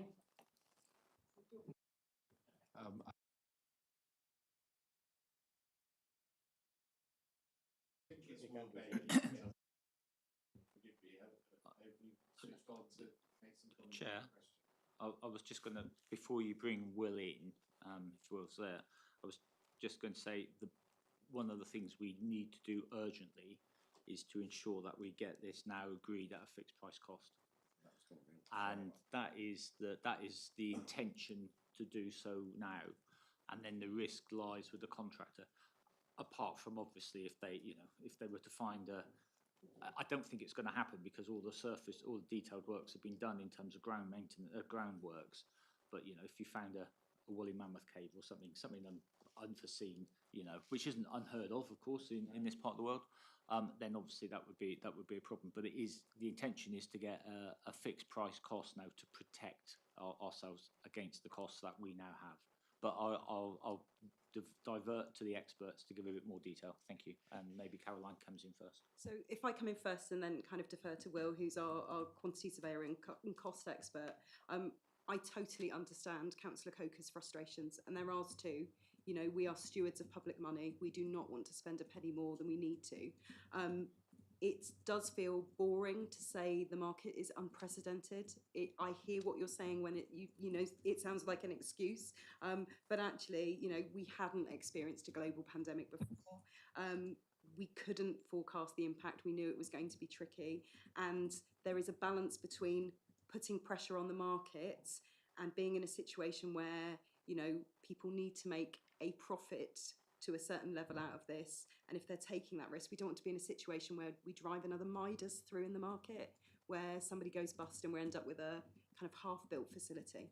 So these are real local and national problems that we're experiencing in the markets, and they are incredibly tricky, and we are working incredibly hard to make sure we're delivering things on price and on cost. So if I hand over to Will, he can add some more colour to that picture. Yeah, sure. You've certainly touched on it before with the design and build. So there's been a couple of questions about how do we stop losing the quality. What we've done in this scenario is we've moved over at quite a late stage to design and build. So we spent 3 or 4 years designing the project. So it's at an advanced design stage. So the contractor has priced it based on that design.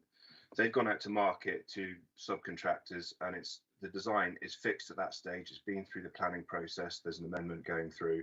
So the quality shouldn't be in question because the design is advanced to that stage, which is more than it would on a standard project.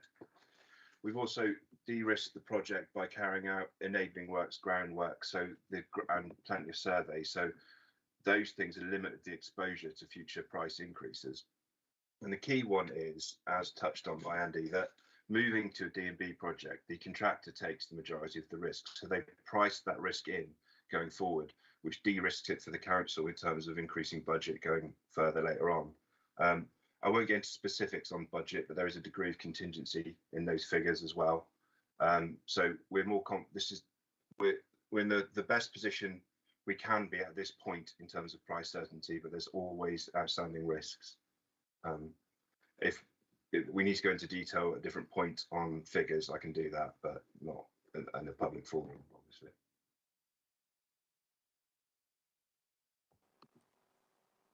Thank you. Did you have a follow-up at this stage? No, Chair, I think we'll go into that in part two. Okay. I've got a few part one questions on my list. Has anyone else got any part one questions, or can I go? Councillor Lowry. Just on the future governance arrangements for this project, at the outset, you kind of explained that this is not once in a generation, once in a century, I think the terminology you used. And we've seen a degree of flux, and that could continue, hopefully not to the same degree that it previously has. But personally, I'd feel comforted if there were some governance arrangements in place that included, you know, we make reference to the portfolio holder being briefed. But forgive me, a project of this size and scale and of importance now needs a governance board, but dare I suggest, you know, the portfolio being present along with the shadow portfolio being present, because these things take many years. So I'm not quite sure what governance arrangements are in place, but I would like to make a recommendation to that effect, that you know, this is not a officer project and members get invited along to cut a ribbon from time to time, but members are actually included in the development of this project going forward, please, Chair. Councillor Patel. I would certainly welcome cross-party working on this, and not only that, my shadow actually started the project off, and I think she would have a lot to contribute to this. So we welcome this. Thank you. That was one of my part one questions. So that looks like, if people are happier to nod here, just because I think there might be a lot, that there is a recommendation that governance board is set up, including cross-party representation. People happy with that as one of our representations as we build it? We'll run through them all at the end, but okay, thank you. That one's there. Any more part one questions before I ask mine? Okay, a practicality really, obviously because of various issues, this project is now not delivering when we thought it would deliver, and we know that Western Mill and certainly Efford crematoria have very limited lifespans left in them. It seems weird talking about life expectancies of crematoria, but sadly we do need to do that. What is our contingency in case something goes wrong with our existing provision before the new provision is there, and what costs have been allowed for that?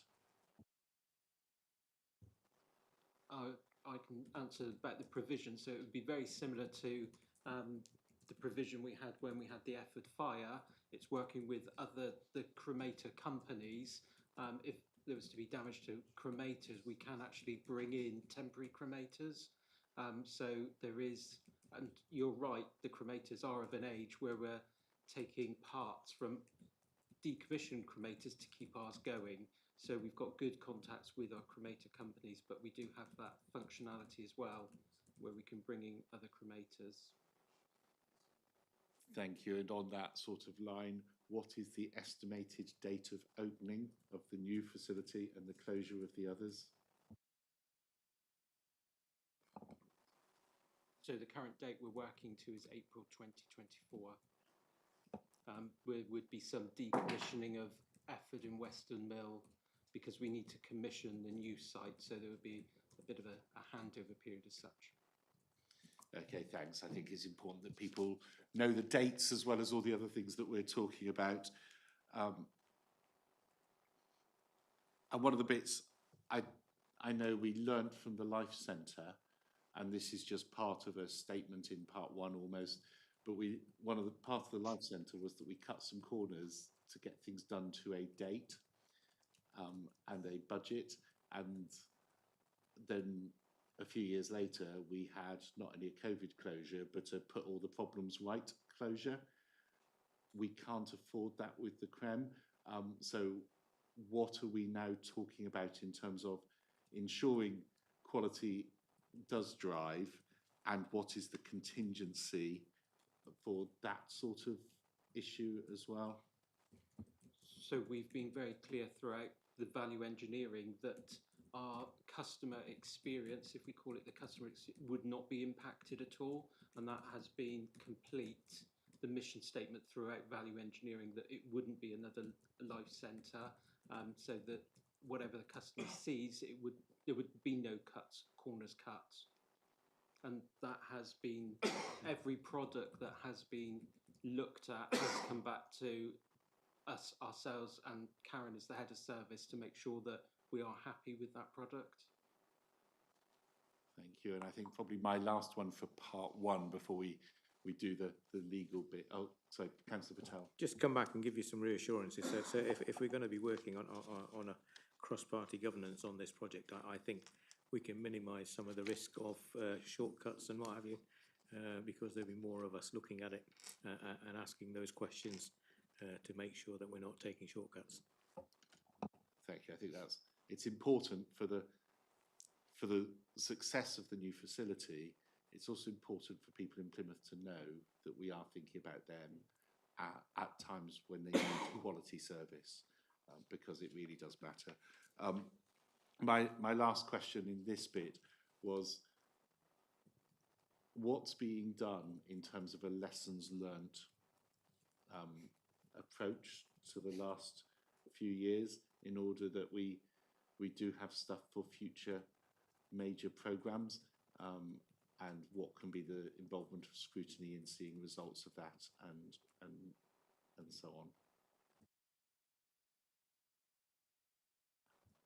I mean, I think putting the governance process and the structures you've said in place will provide the framework for that. Equally, I mean, I know I'm not trying to make excuses, but if you look through the statistics and the facts and the figures around, the increase in costs in 21 and 22, whether it be 20% increase in concrete frame costs or whether it be dry lining costs gone up by 32% or so on, it is very unprecedented. I don't think we've ever seen a period like this. And I mean, when Caroline did the review early in the year, she was doing it without the foresight, I think, of what was going to happen with the Ukraine, which has pushed things even further. So I think there will be lessons to learn from it, but from almost a catastrophic perspective, as opposed to what would normally be a day-to-day perspective and challenge within the construction industry. But we'll use that governance process and the mechanism now to take the projects through with a strong overview, both politically and with the team of externals and internals we've got to learn any lessons and to share those across the piece within the council as a whole, because we've got a big program of regeneration and development that we're still trying to push, and I'm sure there's lessons to be learned. But Caroline, you might want to add to that. So obviously, councillors will know that I was the programme manager for the box. I'm pleased to say the box learnt a number of lessons from the Life Centre project. And although that we were hit with COVID delays, we knew that we kind of never announced an opening date to the public because we knew we had to get the building right. And we know that getting that right can save cost in the long run to ensure things are done correctly. By undertaking the review that I did in January, it enabled us to have a number of ongoing conversations around lessons that we'd learned at the box, of how we got things right, and maybe some of the snags and challenges that we had that maybe weren't known to the wider public, that can be learnt already. But also Graham and Graham and Karen can pick up the phone to me. We've had a number of discussions. We've changed a few things on the projects based on that review. And good governance is around having a series of gateway review processes. So I wouldn't imagine the review that I did in January being the only review point in the project to actually have a formal, independent or internal review of how the project's going, and somebody with different eyes on to be able to help tweak and challenge how things are going. I suppose part of I think is there's all of that, but isn't there a bigger question the team that did the life centre sat in one department, the team that did the box sat somewhere else, the team that did this is sitting somewhere else. You're talking about future ones. We keep on skilling different parts of the council up to do the same things.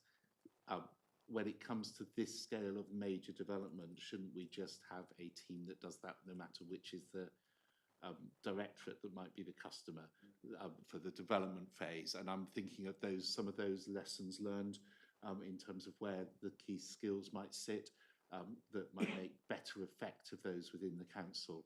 So it's more of some of those internal lessons that I think would be useful for us to have some conversation about when we're talking. So it's not just all the bits that we couldn't control, but the bits we can control as well, that I think we should be learning about.